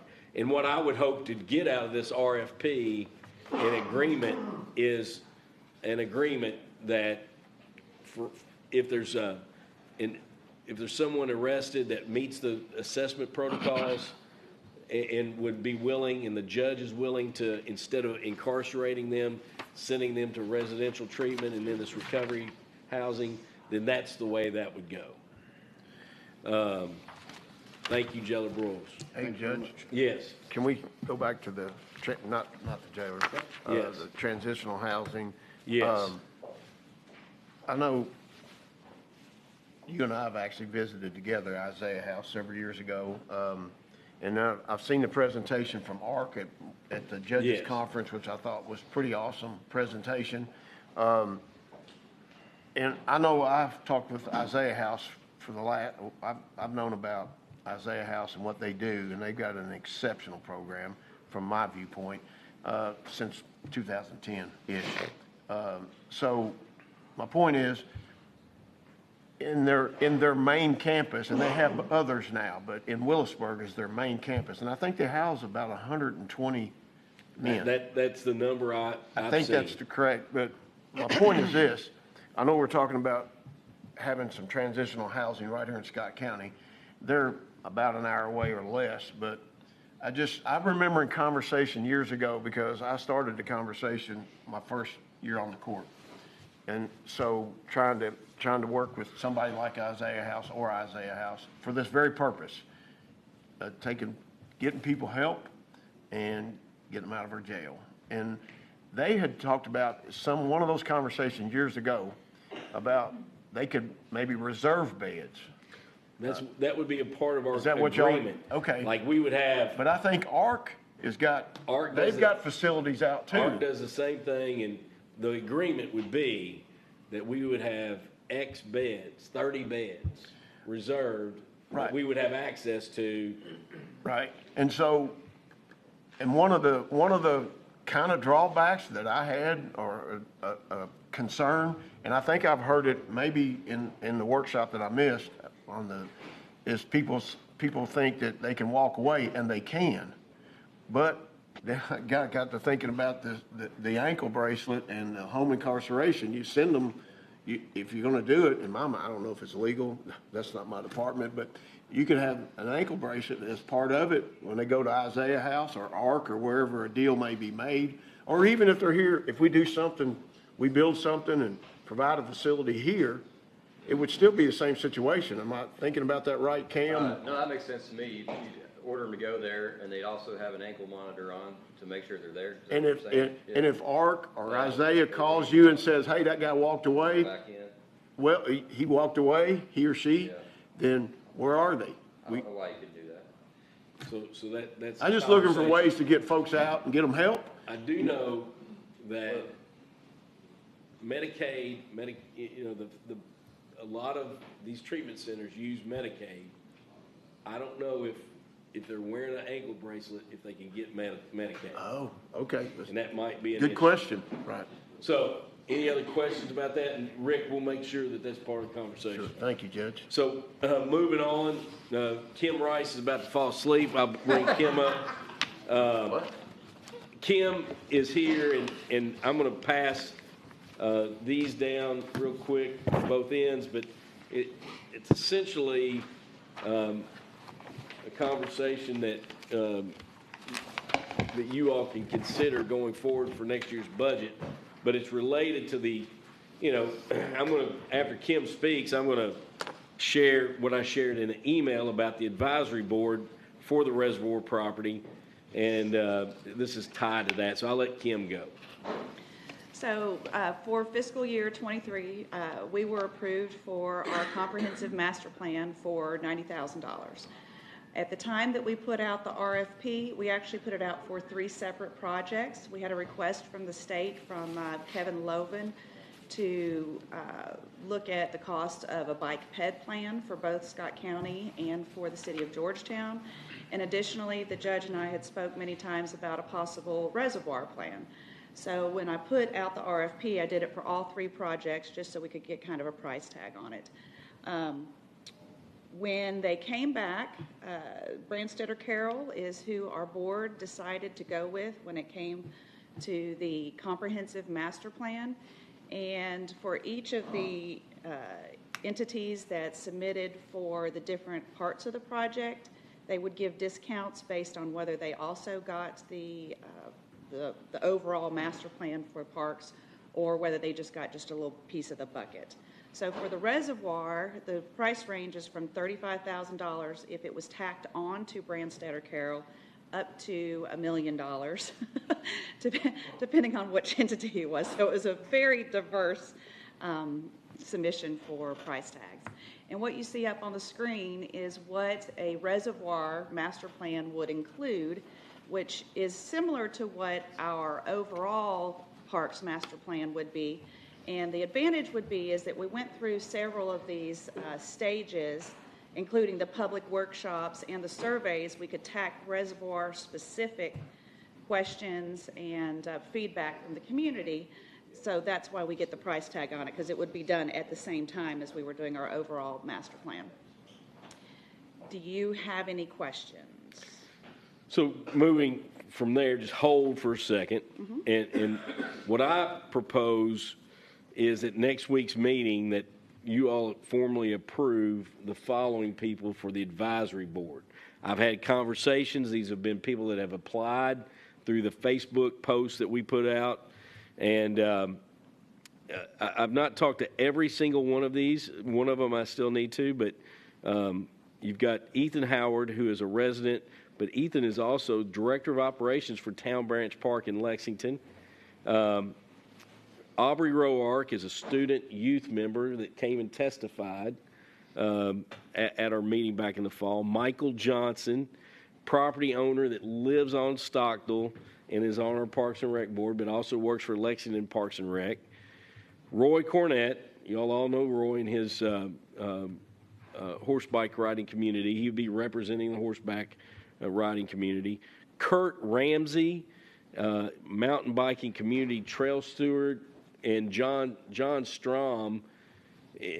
John will be at a lot of these meetings, I believe, but John and Kurt, they would like to recommend Kurt being their mountain bike representative. And then, is he a local guy? Kurt? Well, I believe he's a trail steward and works. Yes, I believe he is. I'll confirm that. I don't know. Yeah. Andrew Burgoon, teacher at ECS, lives here in Scott County.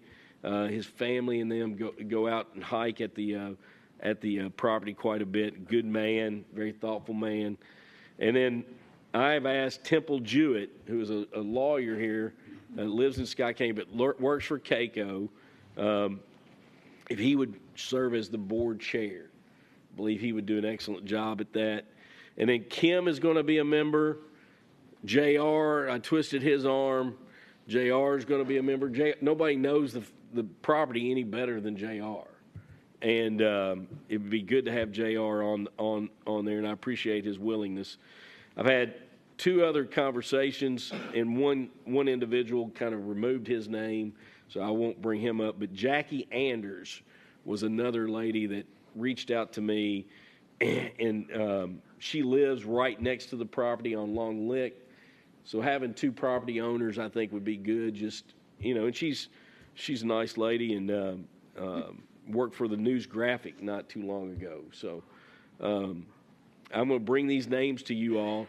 I think that the ideal is to let them meet a few times and try to get some goals established and such, and then Kim can talk to them about this master plan.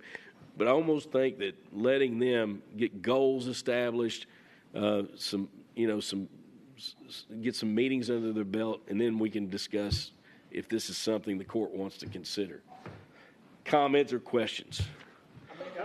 know it's just an advisory board, but can you have a grandfather, granddaughter, can you have a family on there? I don't see why there's any, I didn't know. I mean, we can set it up. I mean, I know that's Roy's granddaughter, but she came and is interested. On being on there, I just didn't know. And this was put out on Facebook, and they responded. Yeah, Yeah. Being on there, I just didn't know if you should have a grandfather, granddaughter. I don't think our nepotism policies, I don't think it applies to the boards and, Yeah. at least advisory boards, yeah. So, And I anticipate that this group of people that the judge is talking about would serve as our master plan advisory committee through this process. so, Question, because there were two people I thought were pretty involved with the equestrian, and I didn't hear you say either one. I'm not sure one asked not to be, but one's veterinarian and one's Roy. and I've talked to Mr. Sutton and told Mr. Sutton that Roy was on there and his granddaughter as well. Okay, I didn't And Mr. Sutton says if we felt like we had representation of the horseback community, I didn't hear you Mr. say Sutton was fine. Got it. That was the other name that I've talked to. Yeah. And he felt like we had somebody representing their community, he was fine. And I don't think you want to go many more than 10 people.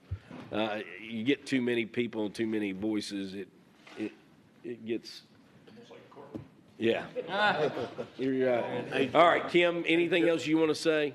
The master plan process would take about 8 to 10 months. So that's the time frame that we were looking at to get through the whole process when it comes to our parks master plan, as well as this, if we were to tack this on. I wanted to say something about the bike ped plan too. That's not really what we're here to discuss, but the judge mentioned, we're working with Strand on the Legacy Trail, and Strand did submit to do just the bike ped only portion of the master planning process, and their price tag was $42,300. So it's a little bit different than what it's about $7,000 more than if we went with Branstead or Carroll for all three projects.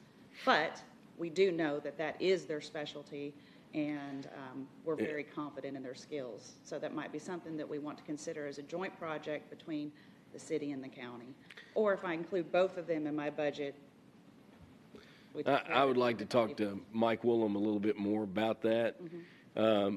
I do think that having someone that is, the engineer, architect, driving that initiative, because they know the facts and they know the data. And I do think, I wouldn't want to do anything until we know if we get this grant. Absolutely. If we're successful in getting the grant, which I hope we are, then I would fully support trying to have somebody that's professional guiding us to get it from Lemons Mill to Cardome, and then the big picture from Cardome to Stamping Ground. We would have to have somebody, period. But I don't want to do anything, in my opinion, there until we know if we get this second TAP grant. We get the second TAP grant, then I'm going to come full blazing, trying to get it, get the support of the court to do something like what you're talking about. Well, and there is a checkbox on the applications. It says, do you have a bike ped plan in place? And both applications, we've had to put no. All So right. I don't know if that makes it a stronger application or not, because we got the first one and had to put no. Yeah. So So, any other questions? All right, thank you all. I do want to talk about coroner's request.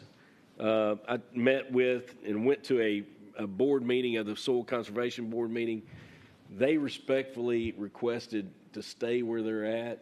They felt like it would impact the farmers coming in for their.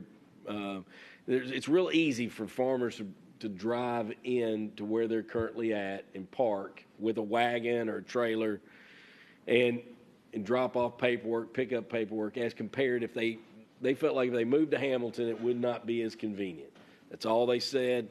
And I'll be quite honest with you. You got to pick your fights and your battles, and that was not one I wanted to battle when their next offer was, they would love to have the coroner using the bays because they feel like people would be there after hours and, just have more people around. My suggestion is to allow the coroner, and I don't know if we need to vote on this next week. We probably do, but my suggestion would let the coroner officially use those bays as part of his office, and then the coroner has gotten a bid or a quote for a cooler, and that cooler could go in those bays, and that would be part of his budget request. This is installed everything 9 by 9, 9 by 17.8 by 710, without floor. It'd just be going right on that bay. You're looking like 29,000 installed. So that's just a quote to give you all an idea. Comments or questions? I guess I feel like that, our coroner is part of our constitutional office, and that our job is to, we have to budget and work with those guys, and I almost feel like if that works for our current coroner, then that's what should take priority versus the Soil Conservation Board. That's just me thinking that we should look and consider a relocation. If that's what you want to do, then you can make that motion, brother. Well, I can't do it today, but what I'm trying to say is I just feel like that should be our priority, is the jail and fire and police and EMA and. The coroner's here, can we hear what he has to say about it? What do you think? Are the bays secure, right? Isn't there a law that says that any bodies would have to be, yes, they have to be secure? You can't, the Soil Conservation Board couldn't have access to that. The Soil Conservation doesn't have any access. and it is separated by a 6-foot hallway where there's not even a door. You have to There's actually no, go in there. there's no way to go in between. Okay, I didn't know that. So it's secure. It would be. So- Office would be someplace else. Where it's at.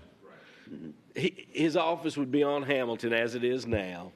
He would use the bays to properly store bodies, and he would still meet with families on Hamilton. So what do you think about that? Well, it's a start, I will accept, I'd love to accept the bay part because it would definitely help us with unloading and loading inside instead of out in the middle of the parking lot. Right. So we really need that. We really need that bay for that cooler to be installed. And that's something, it's a step in the right direction. I would love to have the other side as an office area where we can meet with families and do everything in one building. But, I needed the cooler yesterday as far as that's becoming a more needed thing because we have a lot of situations now that we have to wait a few days for families to decide to price shop or whatever on which funeral home they want to use. So that leaves us holding that person. What do you do now do you go to another county or? We use the back exam room that we have, in which, like I said, after 2 or 3 days, it starts to become a problem with, Do the funeral homes or the hospital have? Nobody has a cooler in the county as far as hospital or funeral homes. And are you waiting on us to get the cooler, or just needed the location first? Well, I had previously talked about with that same company, maybe putting some kind of an exterior on the current office. But still, that's going to be kind of sitting outside there in the middle of the downtown. And when that idea came up about the old county station on Penn Street, we went down and took a look at it. We have 2 bays that we can literally back into and unload. Funeral homes, when they come to pick up, can also back in. It's all inside, out of the public. And then that 3rd bay was a perfect location for that cooler. Mm. But would you ever, have to have a family member, examine a body? Yes, that does happen. So we would have to kind of make arrangements to have them meet us there. And they could, we could make it possible for that to happen if they had to view it. I think it's a logistical issue, I mean, with soil conservation and the coroner's office being there together. Would there have to be any remodeling in the bays to, It's going to some require upgrades? some lighting, some painting, definitely 3 new overhead doors, because they're just a thin aluminum. They're not insulated or anything. So we would have to have some new garage doors, some painting, and some electrical work. But you would need new doors, Overhead doors. help me understand why we need new doors to store bodies there. Well, just for the insulation type, because it's heated and cooled as well in that bay. Well, it's not cooled in that bay, but it's currently heated. And we would look at it as you're not just taking them down there and dropping them off and leaving. We would probably occupy that bay area with a small desk, maybe where we can start doing reports and such when we come back. But you could just as easily leave them, come back and do your report at Hamilton.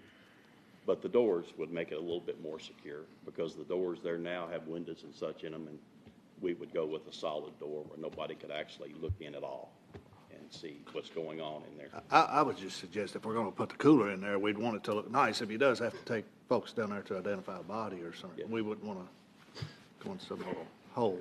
Yeah, and it's the privacy and respect that you're looking for as As well. far as being able to back inside Right. and do the unloading and loading. And take the windows out of the Yes. doors for the privacy and respect. Chad Wallace, anything else? If we're doing it for privacy and respect, No, you know I'm not like yeah, that. no, I mean, I just think it doesn't work, the dance doesn't work too well together. Yeah, my whole thing is I went. Enough space to create an office area down there for you There with is a soil conversation? There is with them. With them staying too? I don't know beyond that wall. I never have been in there since they've redone all that. Well, you got 3 bays. I mean, and then you have a small, hallway, and at the end of that hallway is a small bathroom and a little office. I mean, that's pretty much it, isn't it, you all? You could go in the 3rd bay. You don't need 3 bays. But if you wanted to go in the 3rd bay and build a framed out office, you could do that. What percentage of farmers are going there? Like, it seems like we're held up on this farmer trailer hitch thing. Like, All right. is that a large percentage of their population is farmer trailer? I will invite the soil, because I think the only fair thing to do is invite soil conservation to come and let them share firsthand to you all.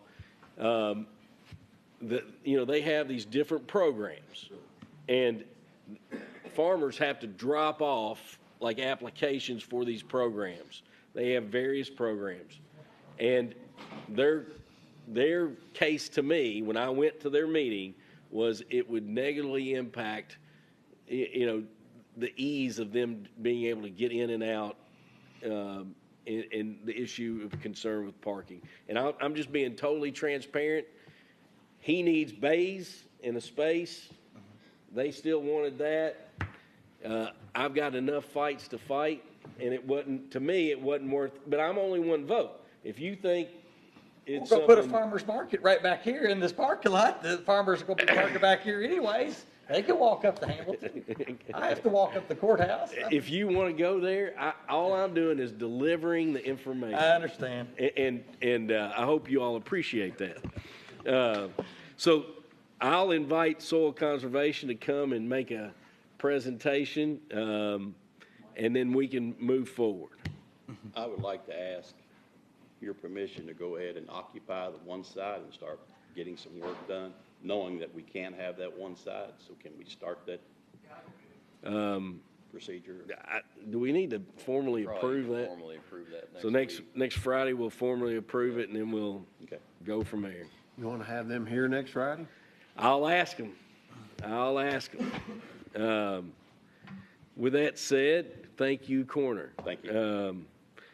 And then moving on down my list,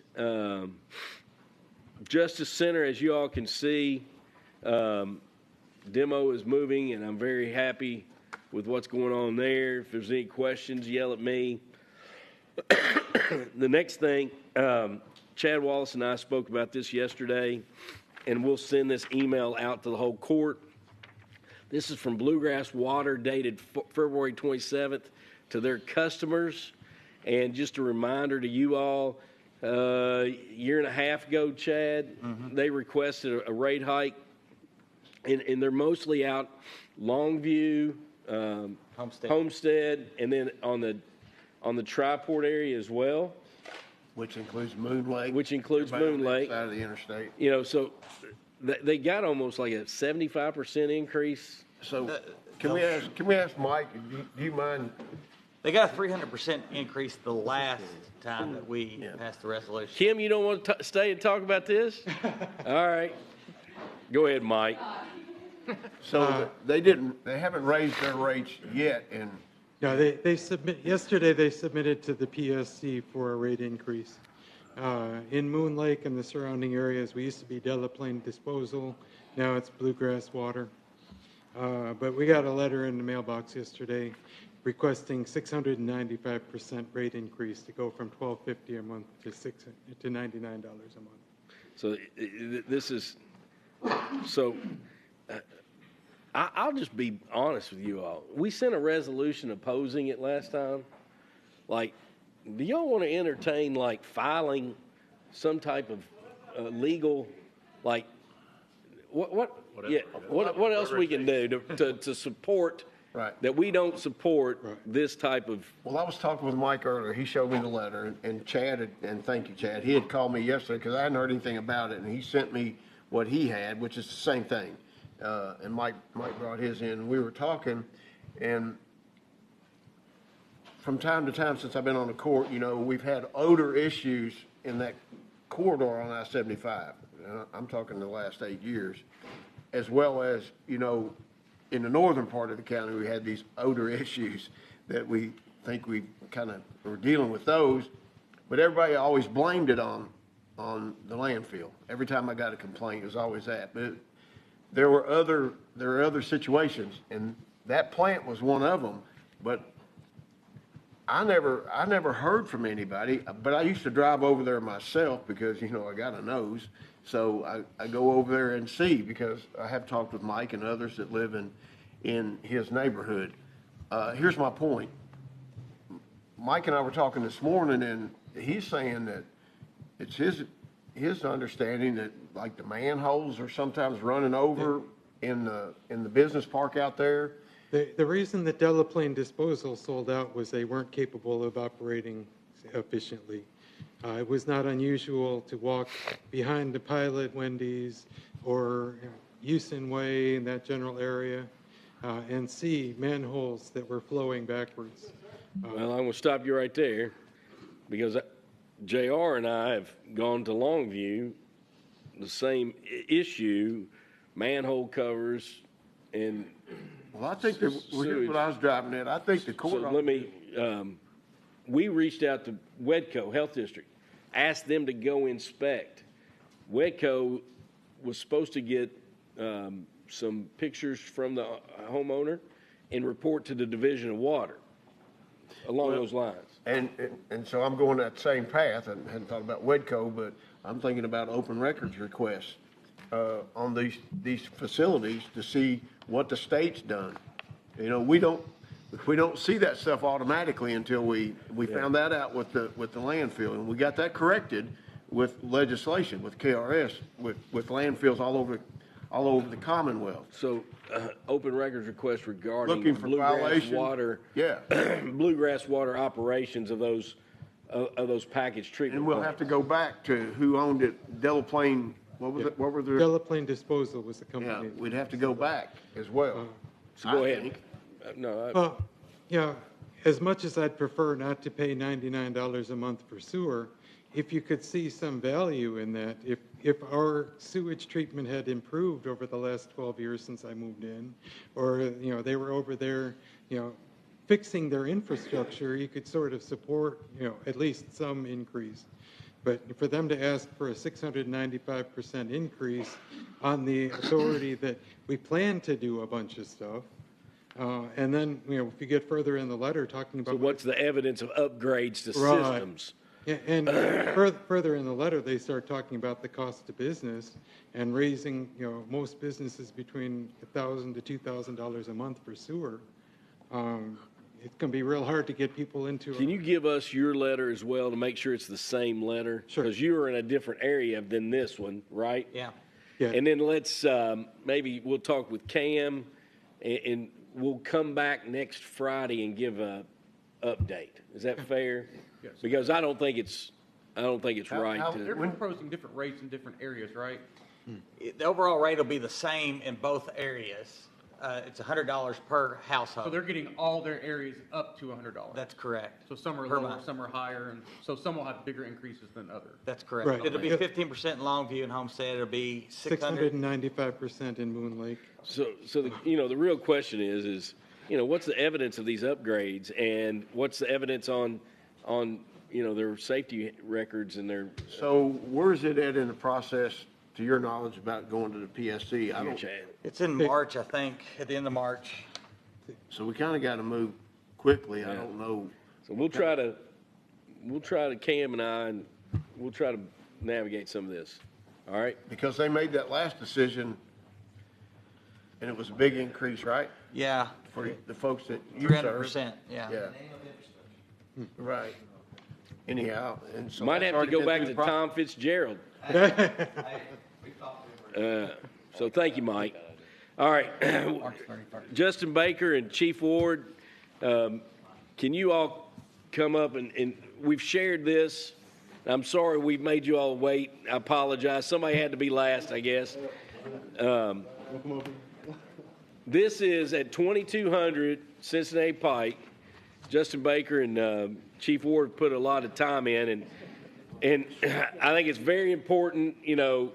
Our fire department puts a lot of time in on training and having on-site different facilities available is important. I'll let you all take it from there. Judge Magistrates, thank you all for having us today. What we want to do is give you all information what our plan is.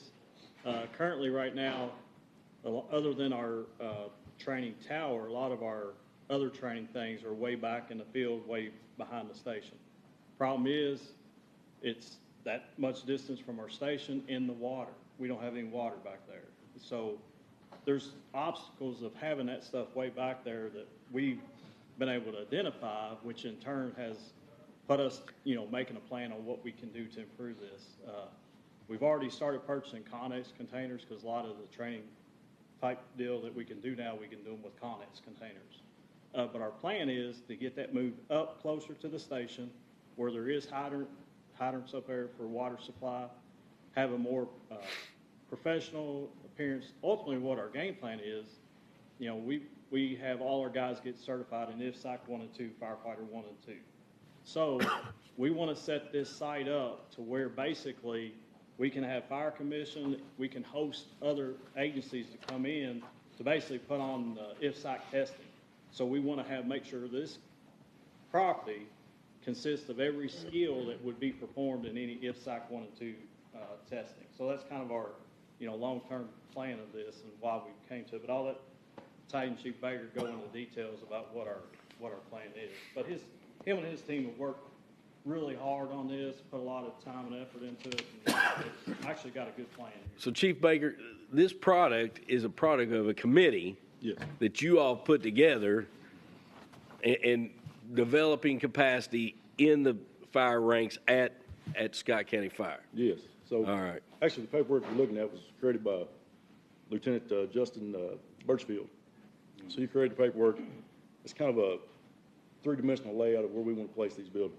All right. If you look in the middle, it's a Google Maps picture, but that's actually a picture of our training tower. So the first thing to get to would be when you get on the bypass, either come from Cherry Blossom or coming down past Burton Pike, first thing you see behind our station is that big 4-story training tower. That thing predates me being here, and I've been here almost 20 years, so it's been there for a while. It's old. It needs painted. So one of the things we placed in our upcoming budget that you'll see this year was $15,000 to paint that structure. All right, so I had a quote done on it last year. It was, late fall, somewhere in that ballpark. So it may have fluctuated $1,000 here or there, but that's really not a bad price to paint that structure. And that's there, it's concrete foundation. Yes. Like, they're not talking about moving that or anything, Basically, just what our painting plan it. is basically get everything we need, basically to surround that. The only thing I don't see, and you might have talked about it, and I'll let you keep talking, but I would love and support a fence that has a fabric, what what I'm talking about. But I'll let you all keep going. Just this week, Rio Grande Fence Company came in and gave us a quote on putting a fence all the way around that property. We're looking at a 10-foot chain link fence with the privacy slats. So obviously, when you see this, 10-foot? 10-foot fence, yeah. Whew. Yeah. You're gonna try to keep the deer in too. Yeah. Absolutely. But no, the main goal with that is not so much to keep people in or out, but it's also to block the view that you have of this training facility when you drive by on the bypass. I can tell you, I know after a while, especially the one around back, if you've seen it, it does have a tendency to get junked up as it gets older. We bring cars in, we cut those up. One of the reasons we're putting this up behind our station is so we can keep track of that. I mean, we've obviously back behind the station, Toyota donates cars. We have cars from all over the place come in to do extrication. Not a catalytic converter one safe back there. I mean, they still mark left and right. So if we can bring those up close where we can keep an eye on them, keep a camera on them, keep them within the fence, that's the goal of the fence. So, but looking at this paperwork, if you look, it says T-trailer, all right? Actually shaped like a goalpost. That is absolute essential for us. Now, fortunately enough, last year we put $35,000 in the special projects budget. That was last year. That's this current operating budget that we're on now. We've purchased all the Connex boxes already to rebuild these structures, but now we need to locate a place to put it. So we've been on the fence looking for a place to put this. We've come up with this area here, all right? That is a fairly large asphalt lot around this tower. It had a lot of space that wasn't being used. So we want to try to put the T-trailer in this corner, all right? We're just finishing with a lateral transfer class today. Those guys will go online tomorrow. We're in the process of a new hire, or recruit firefighter new hiring process. We're hoping, May, June, somewhere in that ballpark, to have those guys come on. That T-trailer is essential for that recruit class because that is one of the training props we use the most to teach these guys to burn. I would love to try to get this going as early as next week if we can, so we can have that going when they show up. But Maybe describe what we do in the T-trailer and the other. if you look, essentially the goalposts on that T-trailer are two burn chambers. We would light fires in either one of those burn chambers. Then it makes the T, all right? So they come in the very end of this, they go all the way down the hallway, advance the hose line. They open the door into the T portion of it. They use other senses other than sight because obviously it's going to be smoky. They won't be able to see. They listen. They listen for the fire popping or cracking. Fires on the left, they go to the left. Fires on the right, they go to the right. They go in, they attack the fire, they come back out. Just high repetitions of fire attack in that particular building. Essential. I mean, it really is. All right? If you look back in the back, we have a two-story burn building on there. If you've ever gone to the Lexington Fire Training Center, or if you go to the Brussels Fire Training Center, they've utilized these Connex boxes to build huge structures that they train in. We want to do the same thing. We just want to do it at a smaller scale. All right? Lexington's is the size of a working hotel. It's huge. We got lost in there in the daylight. That's not what we're trying to do. What we're trying to do is build a two-story structure with two burn chambers on it where we can actually, in that location, we tore down an old safety and survival building, which is what the state utilizes to teach safety and survival to certify any kind of firefighters. We want to place most of those props back inside of this burn building so we can utilize that to do searches and burns as well. All right? The flashover trailer, it already exists. It's around back. The only thing we want to do is move that from point A to point B up here around the trailer. The maze already exists. Again, we're not moving anything there. And the flag prop. If you look at the flag prop, it's actually a really impressive prop. That's the flammable liquids and gas.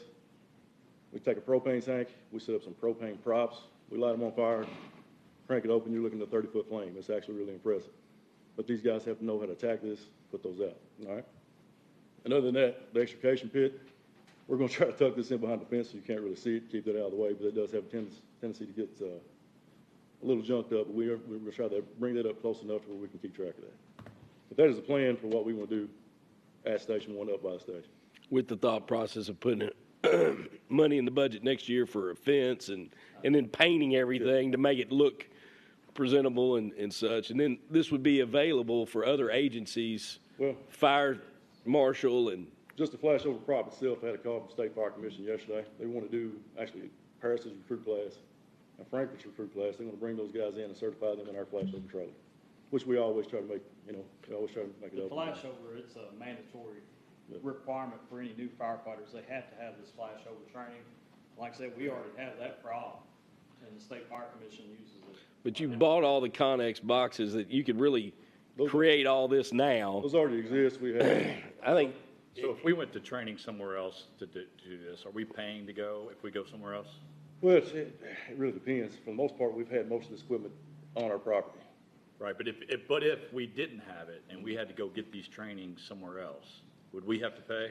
If we'd have. This training, some classes are free, but some classes you pay, but training that we will basically send people out to and pay for is your specialized tech classes like swift water, like a house. So most of this is just in-house, always normal, Yes. and free just about any agency. A lot of this area here is kind of your basic firefighting activities. Okay. Like mandatory state requirement training for any new hires.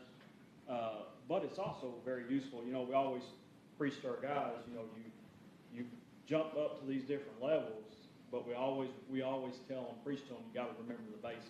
So periodically, even guys that are been on 10, 15 years, we send them back to do this because you can't forget about your basics, because that's where it starts at. And, that's what a lot of this would be for, is that basic. And the big thing is you got a fire hydrant there as well. Yes, right there. And that's the difference. That's the difference of where they have been out back. And like I said, it has us more eyes on it as well. If we're out in the back of the field, we can't keep track of it. And it brings it up closer to us. And it's just, to me, they've done a great job in putting together, because that's what I went to their group. I said, listen, come up with a plan on what we can do here to be more efficient, to better help us with our training, and they've done a great job. I think what maybe Dwayne's getting at, maybe, and this is my question, we're building the fence and doing all this other stuff, and then Paris and other people are going to come and use flashover and flag and all this stuff. Yes. Do they, and I assume are going to use water, Yes. right? So probably go through, I don't know, 5,000, I don't even know how much water they go through. Like, are Well, we just paying for all that? No, well. Do that, like, are they paying for the water use? The Are water they from paying? the hydrants, we don't pay for, but we have to report, but that's Kentucky American area, we have to report that monthly to Kentucky American, the water we use. But we're not paying for that water that comes out of the fire hydrant. When the state comes in and teaches a flashover class utilizing our prop, they bring their own wood, they bring their own instructors, they bring anything they might need to teach that class. Only thing we provide them with is, a water supply such as a truck or whatever. Again, we just have to report that to Kentucky American. It also, they allow us, like if we have anybody in-house that needs that training, we can insert those folks, and basically they're, again, bringing their instructors to do.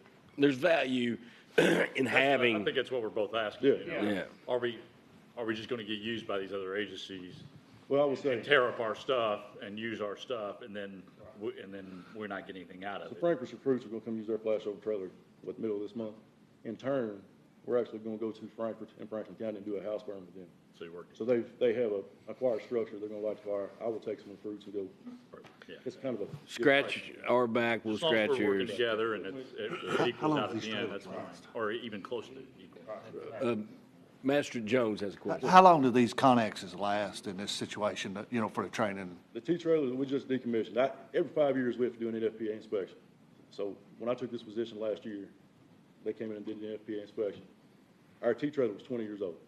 And the flashover trailer is just about 20 years old, but the T-trailer got a lot more use. They decommissioned it. They did not pass the test and the inspection, so we went in and took it apart. So we've gotten 20 years of good use out of the T-trailer. With that said, I think fire department has, like,